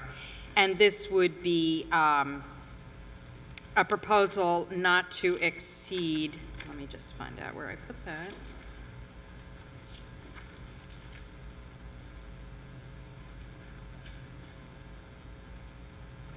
This is, should cost around $198,500 for the legal expenses related to the Con Edison rate case. I believe this is to be funded out of the existing funds that are in CalPUSA, the Committee of the County of Westchester Public Utilities Service Authority. So moved. Thank you, Ms. Myers. Members on this item? Ms. Shimsky. Thank you, Mr. Chairman. I am glad that we are doing this, but it is somewhat late in the process, so I'm hoping that our ability to do some good for our residents won't be compromised by that. Thank you, Ms. Shimsky. Other members? Ms. Marcotte. Thank you, Mr. Chairman. Just to that point, it should be duly noted that one of the reasons that this came in at such a late time in the game, if you will, was quite frankly due to our very own procurement policy. And it has been suggested that that portion of the procurement policy, which is slightly prohibitive, somewhat labor intensive in terms of complying with it, and I know I've suggested it before, I stand before you, suggest it again. Our procurement policy is in grave need of a second look over, and we need to rewrite many of those sections to make it a better policy for Westchester as well as our residents. Certainly we could have benefited greatly had we gotten in a little earlier in this game in terms of the experts that were available to be utilized, not to disparage the people that are currently on the agenda tonight because they are excellent in terms of what they do. But again, due to the procurement policy, it is mainly the reason as to why this came in so late. Thank you, Ms. Marcotte. But the procurement policy for professional services, is that what you're referring to? But if you go back and if you review the testimony of the gentleman that came before committee, he goes into great length in terms of what was so prohibitive about it and what they had to go through, again, which is why it was so late. I know the county attorney's here. This particular services were used to be performed by in-house counsel, which was Stuart Glass. So he was the one that used to do this internally, and he was a staff member for Westchester County, I guess under CalPUSA. So he was funded under this particular agency. So I guess for future consideration, I know that we're trying to understand how CalPUSA with the Recharge New York Act is going to be a lot different than it is right now. I know that we have spoken to the chairman of CalPUSA, who has referred to an esteemed colleague, by the way, a former colleague here on the Board of Legislators, that advised us that we would have to deal with the CalPUSA scenario on this scenario. But again, Stuart Glass used to perform this feature for us and internally at no additional cost, and I'm sure that Mr. Glass was not making $198,000 a year to do this particular function, and it's certainly cost-saving for the people of Westchester and for those utilities. Members, without objection, so ordered. Approved 17-0. Item 6003 from the Committee on Budget and Appropriations is an act authorizing the county attorney to compromise the county's right to be reimbursed for health care expenditures from the listed insured's recoveries and legal actions or settlements. Ms. Myers. Thank you very much. This was a request by the county attorney to compromise the claims of 3 individual claims of Westchester County retired employees, and all 3 set our settlements, and this was recommended to us by our county attorney, and so moved. Thank you, Ms. Myers. Members on this item? Unless there's objections, members will take the prior long roll call vote for the approval of the item. So ordered. Approved 17-0. Item 6004 from the Committee on Budget and Appropriations, an act authorizing the county attorney and commissioner of finance to compromise the liability of the county to pay workers' compensation benefits to a former county employee in lieu of future payments. Ms. Myers. Yes, again, the county attorney and commissioner of finance came before us to discuss this settlement, which pays a reduced amount of money, $85,000, as a lump sum instead of over a period of time, and this was recommended and approved by Budget and Appropriations. So moved. Thank you. Thank you, Ms. Myers. Members on this item?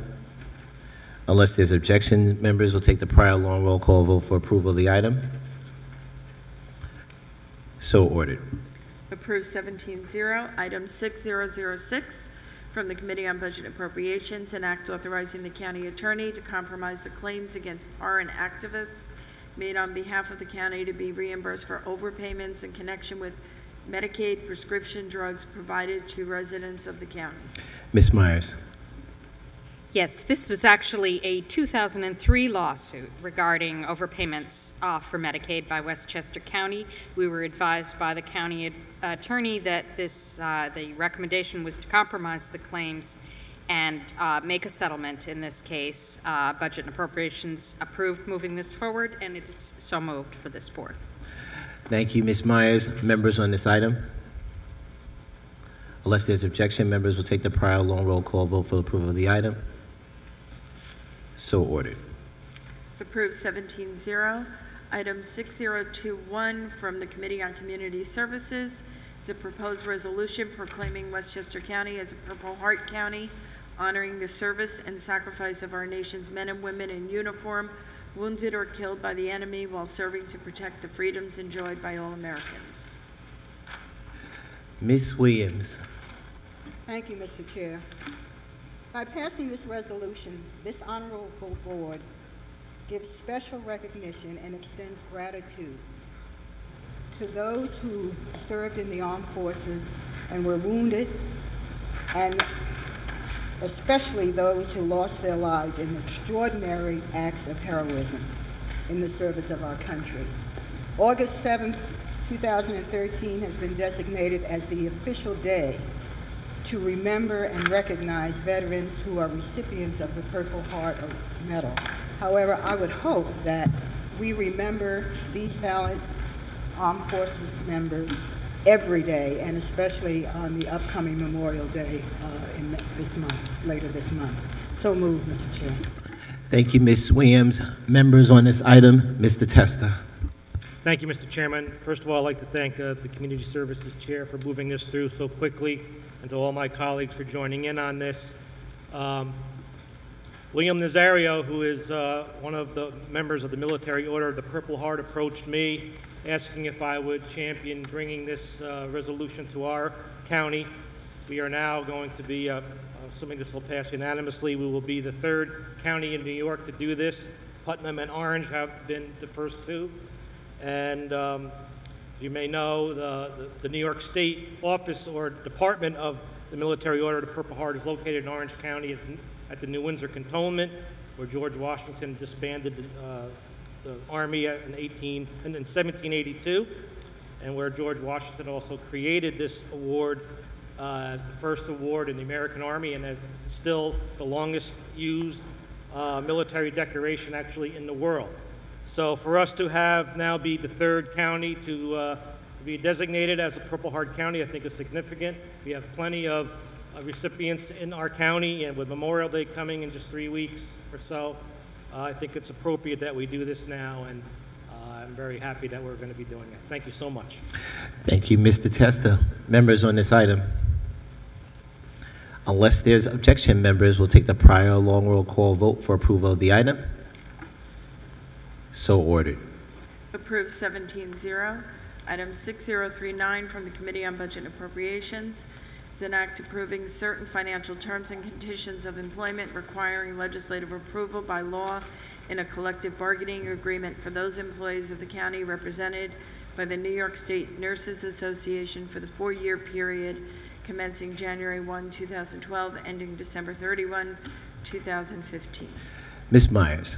Yes, this is a very successful collective bargaining agreement. While there are only 34 individuals in this bargaining unit within Westchester County, it was heralded by the individual who performs this collective bargaining on behalf of Westchester County as a great example of the collaborative process. While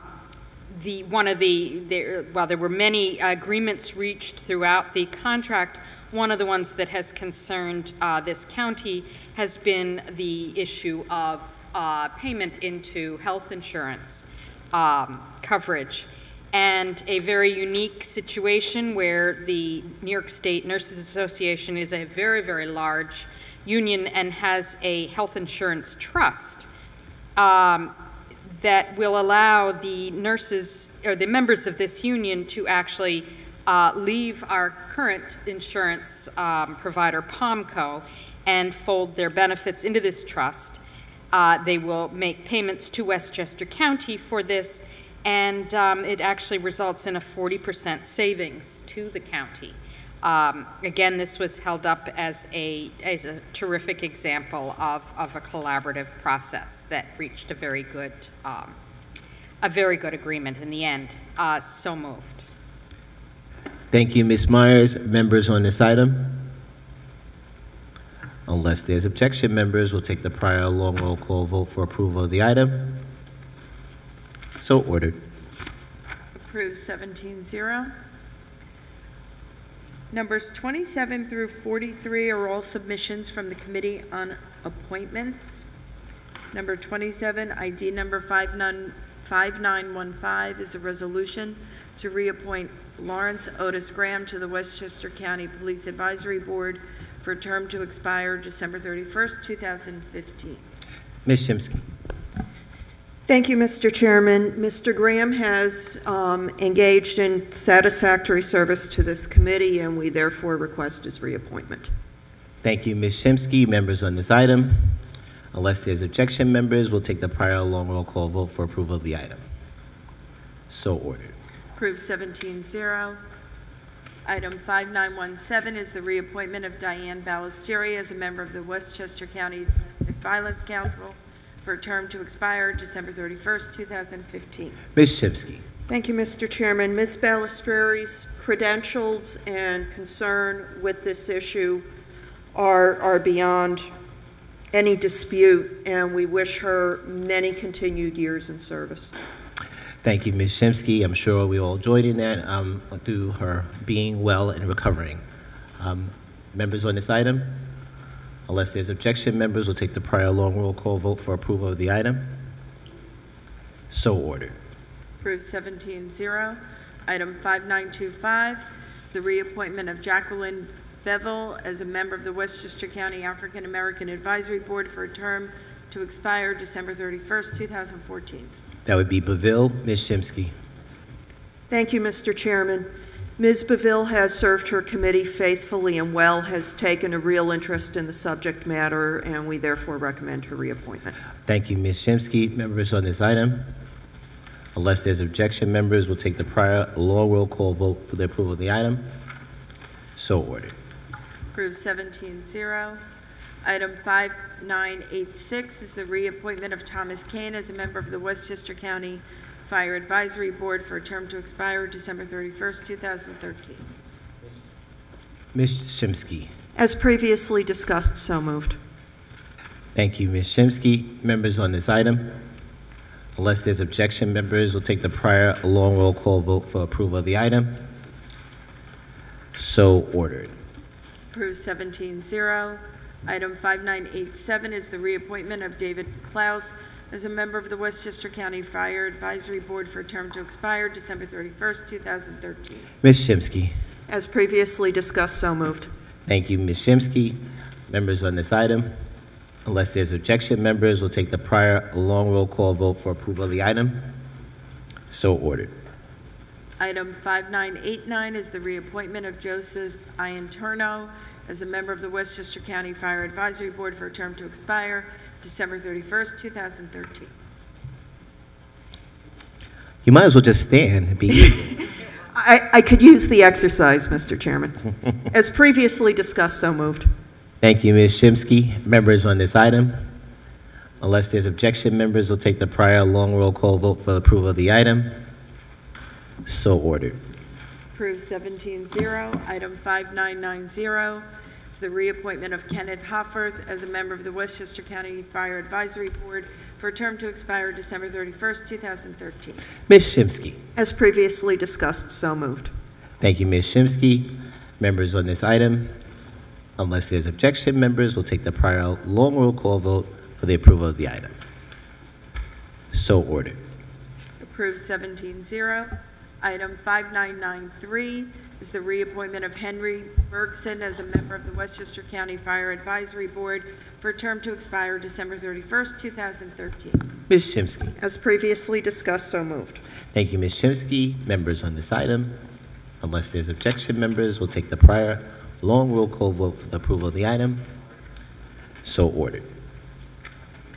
Item 5994 is the reappointment of George Tockstein as a member of the Westchester County Fire Advisory Board for a term to expire December 31st, 2013.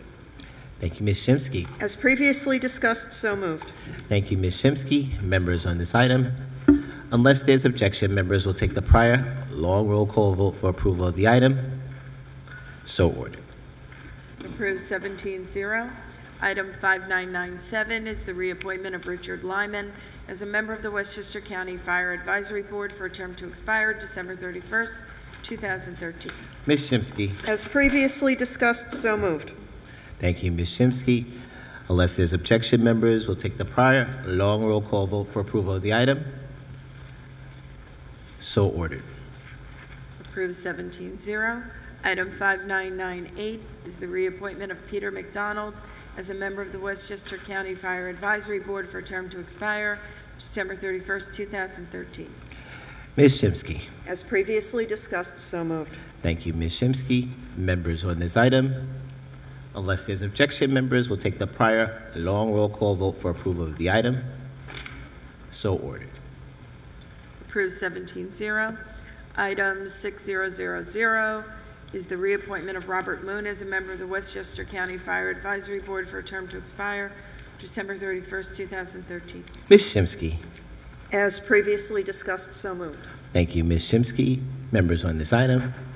Unless there's objection, members will take the prior long roll call vote for approval of the item. So ordered.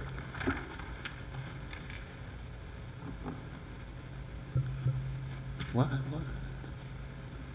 Approved 17-0. Thank you, Madam Clerk. Item 6070 is the appointment of Ray Schwartzman as a member of the Westchester County Taxi and Limousine Commission for a term to expire December 31st, 2018. Ms. Shimsky. As previously discussed, so moved. Is this the Ray? Yes, this is the third appointment for taxi and limousine. Thank you, Ms. Shimsky. Members on this item? Unless there's objection, members will take the prior long roll call vote for the approval of the item.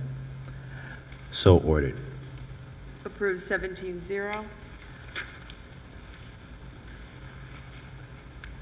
Item 6071 is the reappointment of Peter Kamenstein as a member of the Westchester County Police Advisory Board for a term to expire December 31st, 2015. Ms. Shimsky.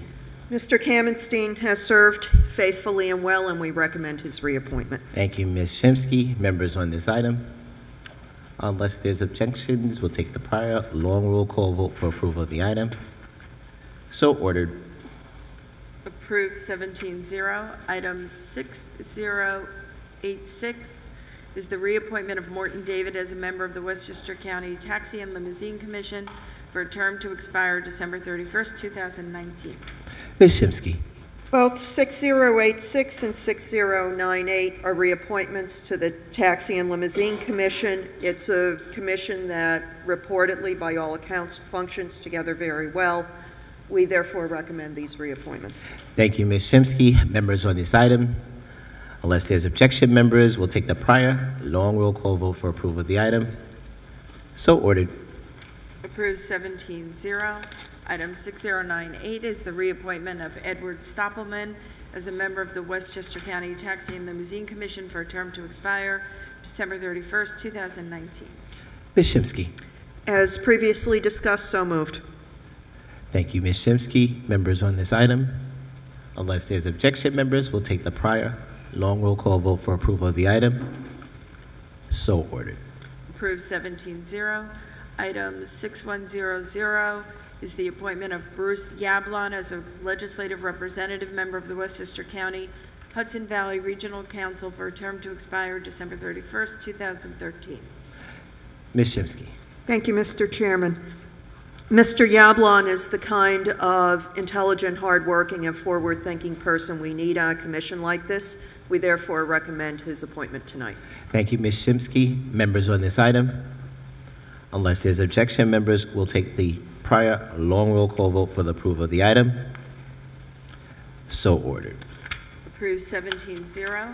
Item 5187 from the Committees on Budget and Appropriations and Government Operations, a bond act authorizing the issuance of up to $2,500,000 in bonds of the county to finance capital project A0097, domestic water system improvements.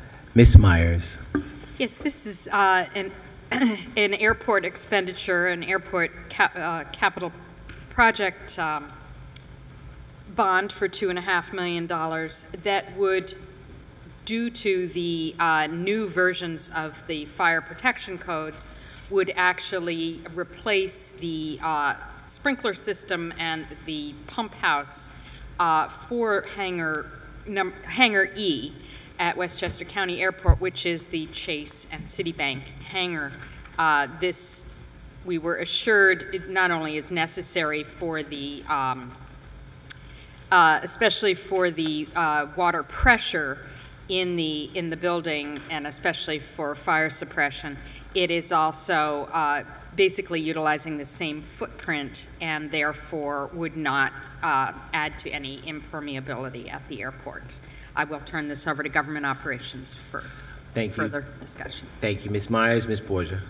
Thank you, Mr. Chairman. The design is 50% complete on this. Hopefully, the work will take about approximately a year, and at the end of next calendar year, 2014. As Legislator Myers mentioned, it does demolish the underground equipment, replace with an above-ground equipment in a nearby location because they are past their useful life. As it was explained to us by the airport staff, the fire suppression ability is not unsafe at the current time, but does not meet the standards that are now required.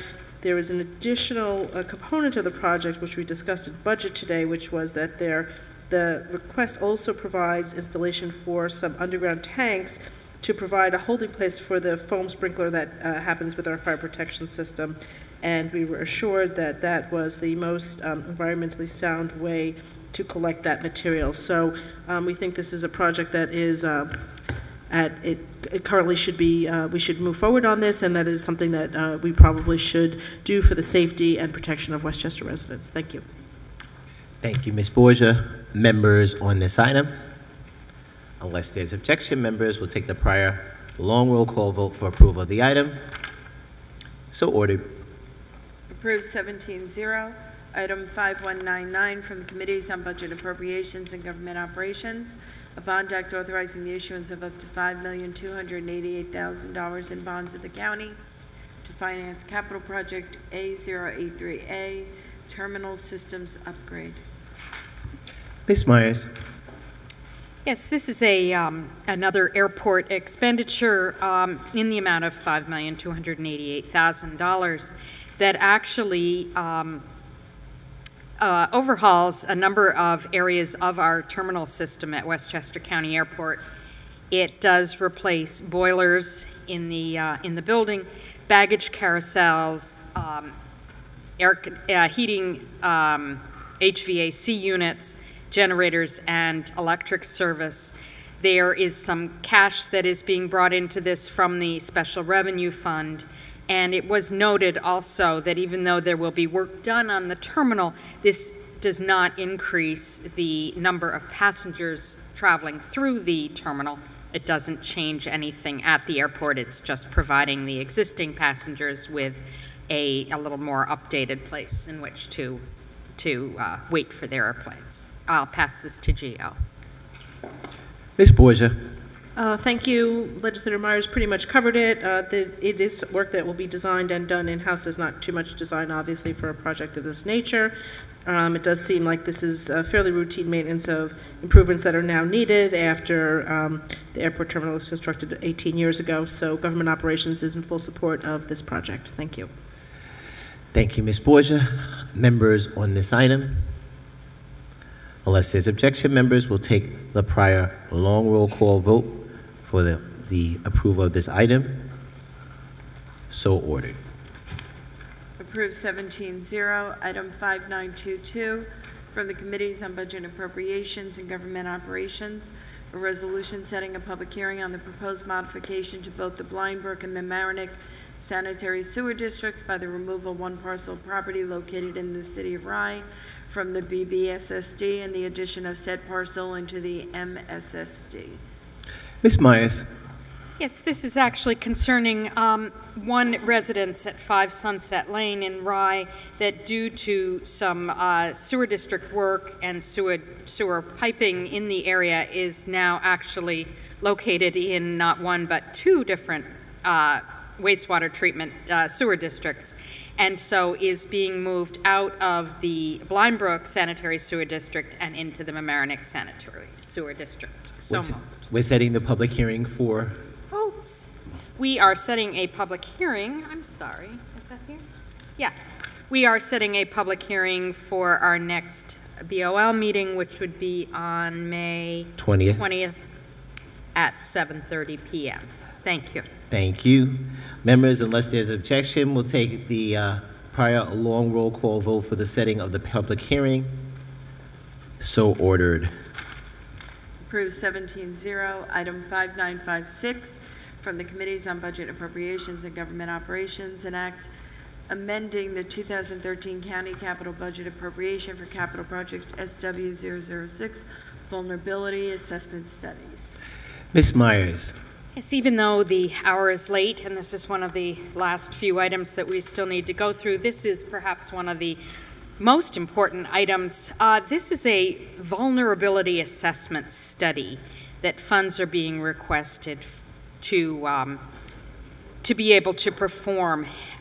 This comes about because of the extensive damage that Superstorm Sandy brought down on the Yonkers wastewater treatment plant alone. That estimate for Hurricane Sandy repairs just for the Yonkers treatment plant is at $12.65 million. And therefore, this is a move by Department of Environmental Facilities to make sure that they are looking out towards the future, towards other possible storms. And there are 4 different RFPs that they would like to send out. These are all proposals that actually they have been sent out. They're all due back this week. They would cover the Yonkers plant in one study, the Mamaroneck and New Rochelle plants in another study, Portchester, Blind Brook, Peekskill, and Ossining in a 3rd study, and then everybody else in the 4th study. They anticipate approximately 6 to 9 months for each report. It's a system-wide charge for now based on what the studies come back with in terms of recommendations. Then they'll be applied to each, and we'll see. We will obviously have a second bite at the apple as we begin to see the resulting recommendations, but this is a very heralded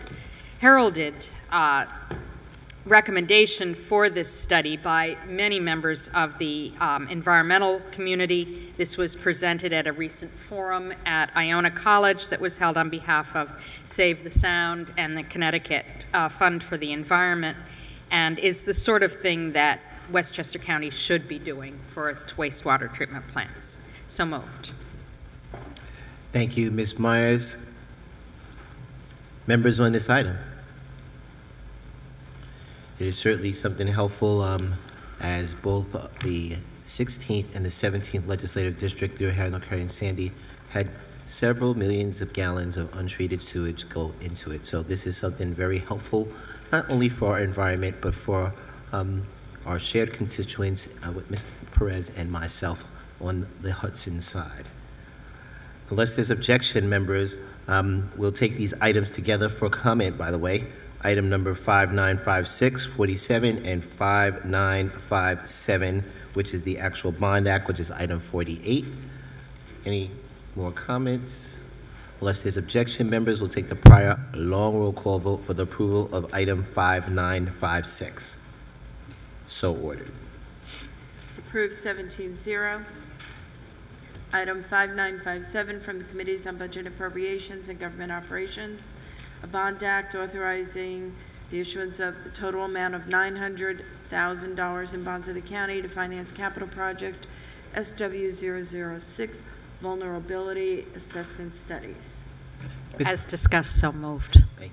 Thank you, Ms. Myers. Unless there's objection, members will take the prior long roll call vote for the approval of the item. So ordered. Approved 17-0. Item 5470 from the Committees on Budget Appropriations and Government Operations, a bond act authorizing the issuance of up to $4,870,000 in bonds of Westchester County to finance capital project RNWP1 North White Plains parking lot improvements. Ms. Myers. I would like to correct the description of this item because I believe what was approved was actually just $870,000 for the design and construction management of this capital project, the North White Plains parking lot improvement. This is at the North White Plains train station and is in dire need of repair.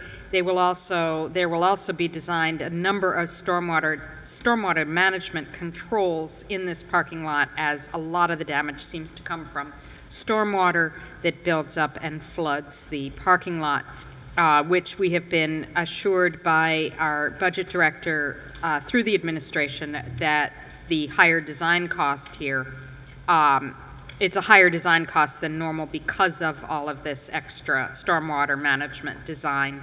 The project will eventually, more than likely, we'll be looking at $4,870,000, but right now this is $870,000 for design. I will pass this over to Government Operations. Thank you, Ms. Myers. Ms. Borgia. Thank you. Yeah, the Parks and Recreation Department recommended that we do this work. This is a parking area that is used both by the Bronx River Trailway and also by the North White Plains train station parking. The vehicle was used, the area is used in 2011 season by almost 200,000 vehicles, and then it increased in the 2012 season. The work is going to ultimately include resurfacing, grading, drainage. We heard some testimony from Legislator Ryan that it is a known flood area, so we talked quite a bit in Government Operations and in Budget this morning about some of the work to mitigate the flood impacts. We know that this is a very well-traveled, well-used area of the county, and we do want to see this work move forward. As Legislator Meyer said, this is for the design and construction management phase, which I think our Parks Department said, I don't have the exact number of months, but they are hoping that this work can actually begin and be completed in the 2014 calendar year. So we think this is a good project to move forward. Thank you. Thank you, Ms. Borgia. Members on this item? Mr. Ryan. Yeah, thank you, Mr. Chairman.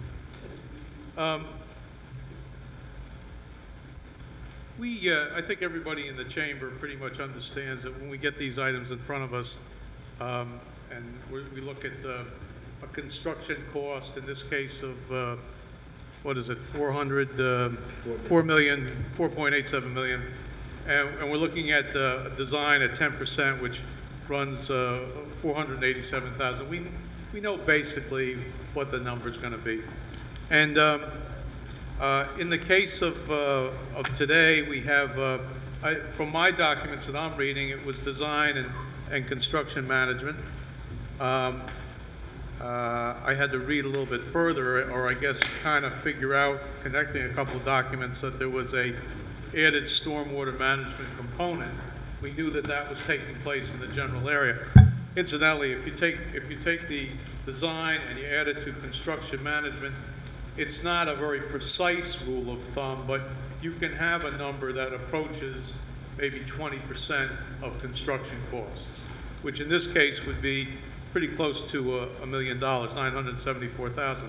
So this particular bond act, $870,000 in bonds is below that.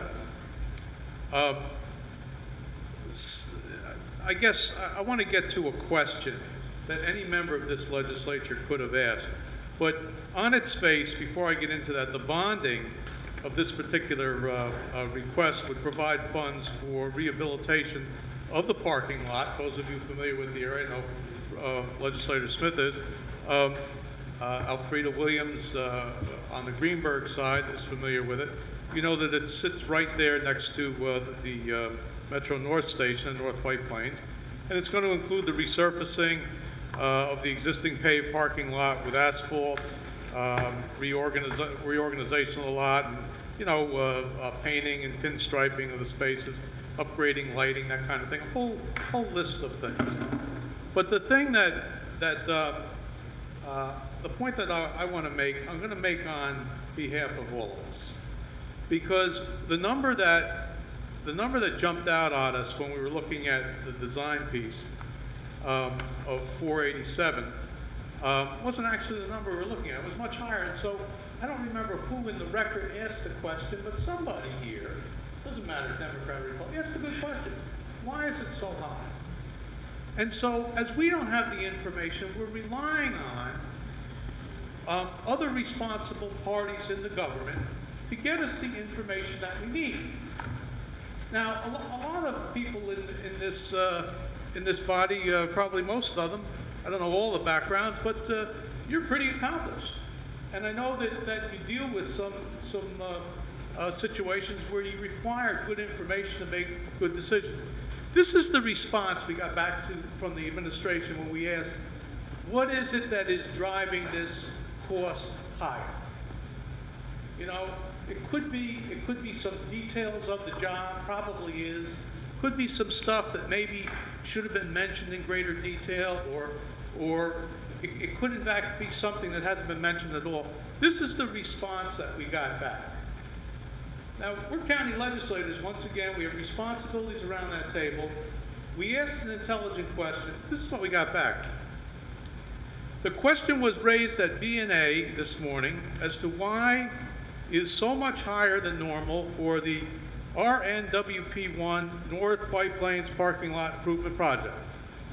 DPW has advised legislation includes design as well as construction management, which together can typically be 20% or higher as a percentage of the construction cost, depending on the complexity of the project. Well, we know it's 20%. We're asking, well, you know, talk to them. What is this all about? What are the details there?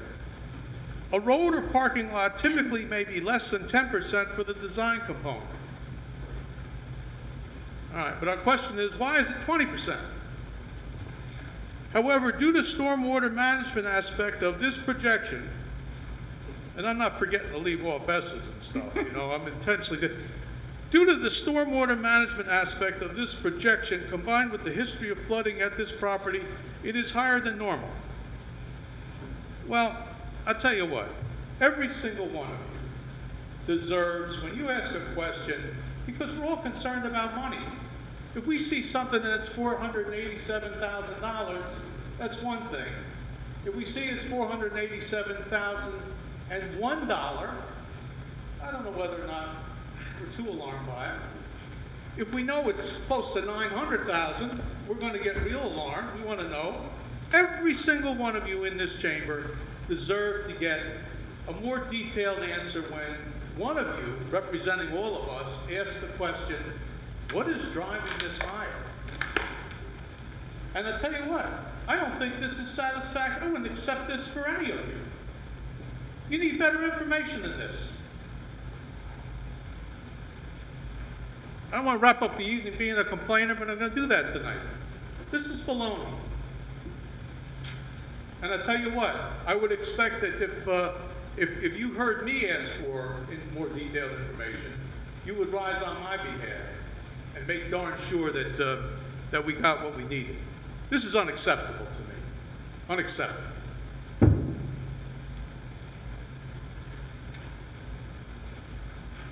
Thank you, Mr. Ryan.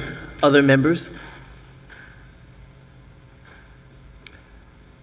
Madam Clerk, a long roll call. Mr. Harkam.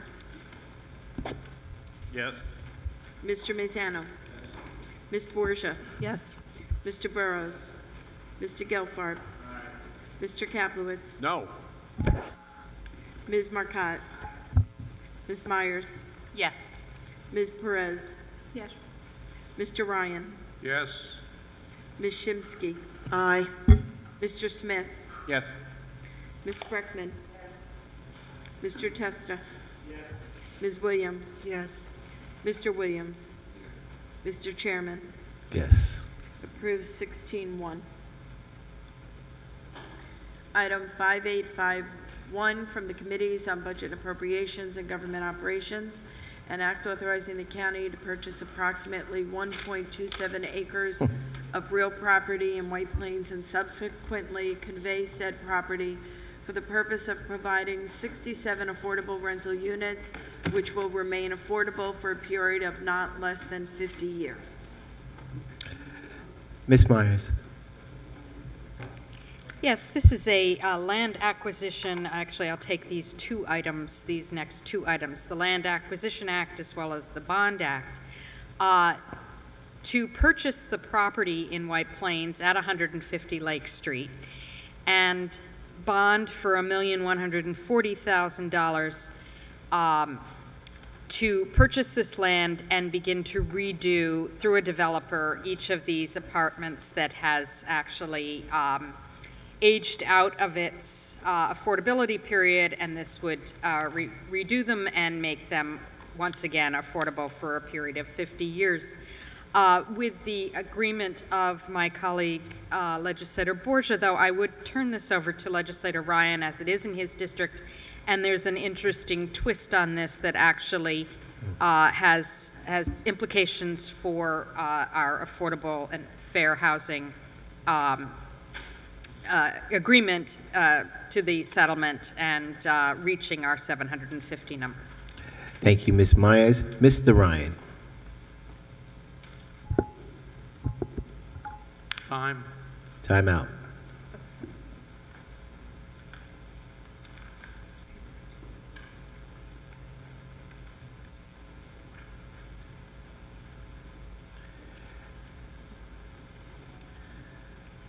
I know that we actually asked Mr. Mazzano to refrain from telling anyone else the score because some people might want to enjoy it just a tad bit later. Mr. Chairman, just before I turn this back to Legislator Myers, this really, it's an opportunity that we have. It's in front of us tonight. It's a great opportunity to do some very creative work in an existing structure, and it's going to put some great housing back into the inventory in much better condition. Not everything that we build here in the county is new, or at least that we assist is new. It's not all, raw from the start, where through new homes, land acquisition, buying the property and watching the construction rise out of the ground. This is a good structure that is in need of really rehabilitation. Not a county project, but right across the street from this 150 Lake Street is an example of the kind of rehabilitation work that can be done by a local housing authority. But in this case, this developer, which we have a track record with, who was very good, not only for us, but with projects in this greater three-county region here and across the river, will be on the job putting these into shape. And I'm particularly excited about it because it's right in the heart of residential White Plains, and it's going to be a great addition to the housing stock there. Now there is a piece that I know that Budget and Government Operations have taken up, and I think it involves a Yorktown project, if I'm not mistaken. So let me turn it over to the experts here. Thank you. Ms. At this Meyer. point, I will turn this back over to government operations because indeed that is the creative part of all of this. Thank you. Ms. Borgia. Thank you. This project does put these units on Lake Street back into the affordability program. They have units of varying sizes, which is very nice for a project like this, 1, 2, 3, and 4 bedroom units. It is intended to be for persons at 50 to 60% of area median income. The interesting little twist is that although these units are not in one of the settlement communities, in working this deal with the developer, this will also enable him to, as part of sort of a land swap, create some additional affordable units in the Underhill project in Yorktown, which will indeed count for our settlement numbers, our 750 units of settlement numbers. So we feel that it is a good deal because we do need affordable housing, obviously, in all of our communities in Westchester, but in enabling these units to be rehabbed and continue to be affordable in White Plains, where it is very much needed, we also are able to empower this developer to create some units in Yorktown that will count towards our settlement numbers. So we feel like this is a win-win-win situation, since people in White Plains benefit, people in Yorktown benefit, and the county government benefits as well. So we thought this was a creative solution that our Department of Planning came up with, and it also promotes the increase of affordable housing in all the areas where we do need it. So government operations had an opportunity to really vet this project, and we do feel that this is useful in all the ways that I mentioned, so we'd like to go forward with this. Thank you. Thank you, Ms. Borgia, Mr. Ryan, and Ms. Myers. Members on this item? I know that we have continued commitment through all of our communities, whether they're in a stipulation community or not, to invest money as far as the fair and affordable housing portions are concerned, and not wanting to, if you will, penalize municipalities that, quote unquote, were participants in making sure there were fair and affordable housing units in them. Madam Clerk, a long roll call. Mr. Harkam. Yes. Mr. Mazzano. Yes. Ms. Borgia. Yes. Mr. Burrows. Yes. Mr. Gelfarb. Mr. Kaplowitz. Aye. Ms. Marcotte. Ms. Myers. Yes. Ms. Perez. Yes. Mr. Ryan. Yes. Ms. Shimsky. Aye. Mr. Smith. Yes. Ms. Spreckman. Mr. Testa. Yes. Ms. Williams. Yes. Mr. Williams. Mr. Chairman. Yes. Approved 17-0. Item 5852 from the Committees on Budget Appropriations and Government Operations. Bond Act authorizing the issuance of $1,140,000 to finance BPL 10, the cost of land acquisition, 150 Lake Street, White Plains. Ms. Myers. Yes, as discussed, so moved. Thank you, Ms. Myers. Unless there's objection, members will take the prior long roll call vote for the approval of the item. So ordered. Approved 17-0. Motions, resolutions, call of the districts. Before Mr. Mazzano, I certainly believe that all of us, all legislators, will be on this particular resolution for Larry Costa, which is Rose Vinci's father. Okay? Is that your? Stole my thunder. That was my constituent. Okay. Well, all legislators will be on that. Thank you. Okay. Just want to add two other names then. Larry M. Costa, of course, Rose's dad, David Selleck, and Jack DiMaggio. Thank you, Mr. Mazzano. Mr. Burrows. I'd like to join Mr. Gelfarb and with Joyce Danziger, who is an attorney. Thank you, Mr. Burrows. Mr. Testa. Thank you, Mr. Chairman. I'd like to join Alfredo Williams with Charles Wassel Jr. And if I just may say a few words about Charlie, who was originally from Peekskill.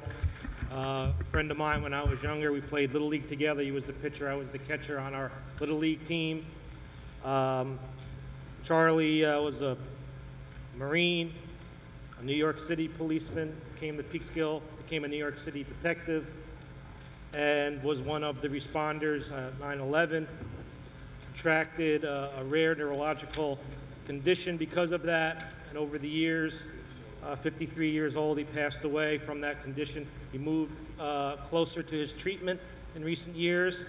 And one of those cases we hear about where the federal government did not support those individuals who did respond to the 9/11 incident and contracted various conditions from whatever debris was there as they were trying to first rescue people and then find individuals. So unfortunately, the federal government kind of left Charlie where we were doing as many fundraisers as we could to help him pay his bills. So he was a great guy. He was a dedicated patriot, and we should be remembering him maybe even as a group. Thank you. I believe, Mr. Testa, that everyone would want to support that particular point. So all legislators with Mr. Wassel Jr. Ms. Perez. Thank you, Mr. Chair. I would like to make a correction, actually, for Joseph Sika. It is senior, not junior. And add the name of Marshall Brown, please. Thank you. Ms. Perez, while you're standing. Oh, I'm sorry. What? You have your guest. Oh, I'm so I thought you were going to do it. Okay, great. Thank you. You want me to go ahead? Everybody's done? Great. Thank you, Mr. Chair. I would like to thank you for the opportunity, actually, and to the members of the board for letting me do this. I would like to introduce someone who actually has become a dear friend of mine and who I consider actually as a member of my family. We've become really good friends. And Mr. Gilbert, forgive me for not pronouncing your name right because I'm still working on the accent. Is this Iga, correct? Yes. Gilbert is a guest here from the country of Rwanda, Africa. He is a survivor of the Rwanda genocide. And I invited him to come to Westchester County because he will be visiting our schools and some of our universities, spreading a message of peace, tolerance, and some information. Since our students are taught about the genocide and the Holocaust, it would be incredibly great, at least I thought, that they meet an actual survivor. And he's here on my request, and tomorrow he's going to begin his 2-week journey at Iona College. I'm very excited about that, and I am so happy that he's here. And I'm excited to introduce him to you guys, and I'm taking him to some of your districts with your permission, of course. So thank you, Mr. Chair. Thank you, members.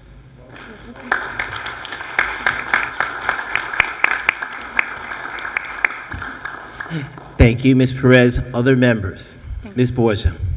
Thank you. I would like to be added to the resolution for Catherine Davis, and I would like to add one additional name, Christine Chu McGovern, who was a strings teacher in the Ossining School District, much beloved, who passed away at a very untimely young age in her 30s this morning. Thank you. Ms.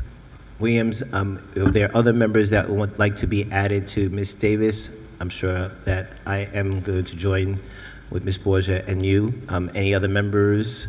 Mr. Ryan, Mr. Harker, Ms. Shimsky, Ms. Myers, Mr. Williams, Mr. Kaplowitz, Mr. Gelfarb, anyone else?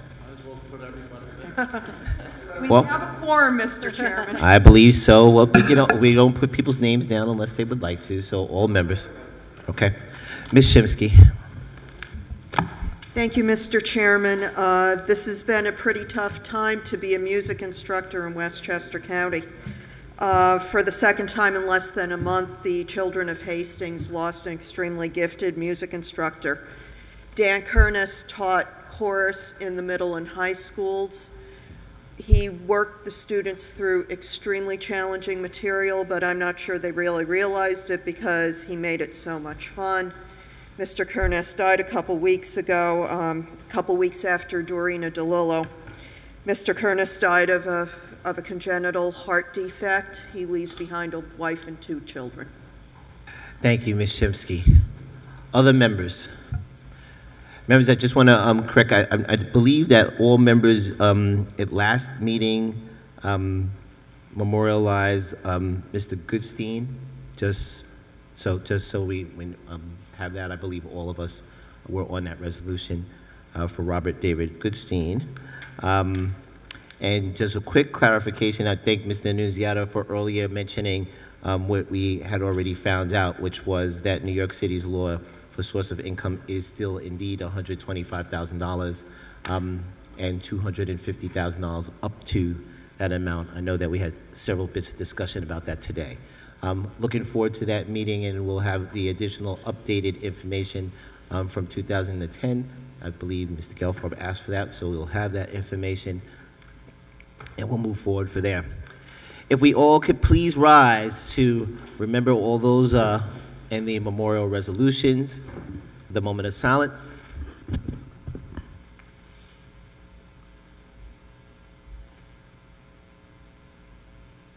Mr. Harcum.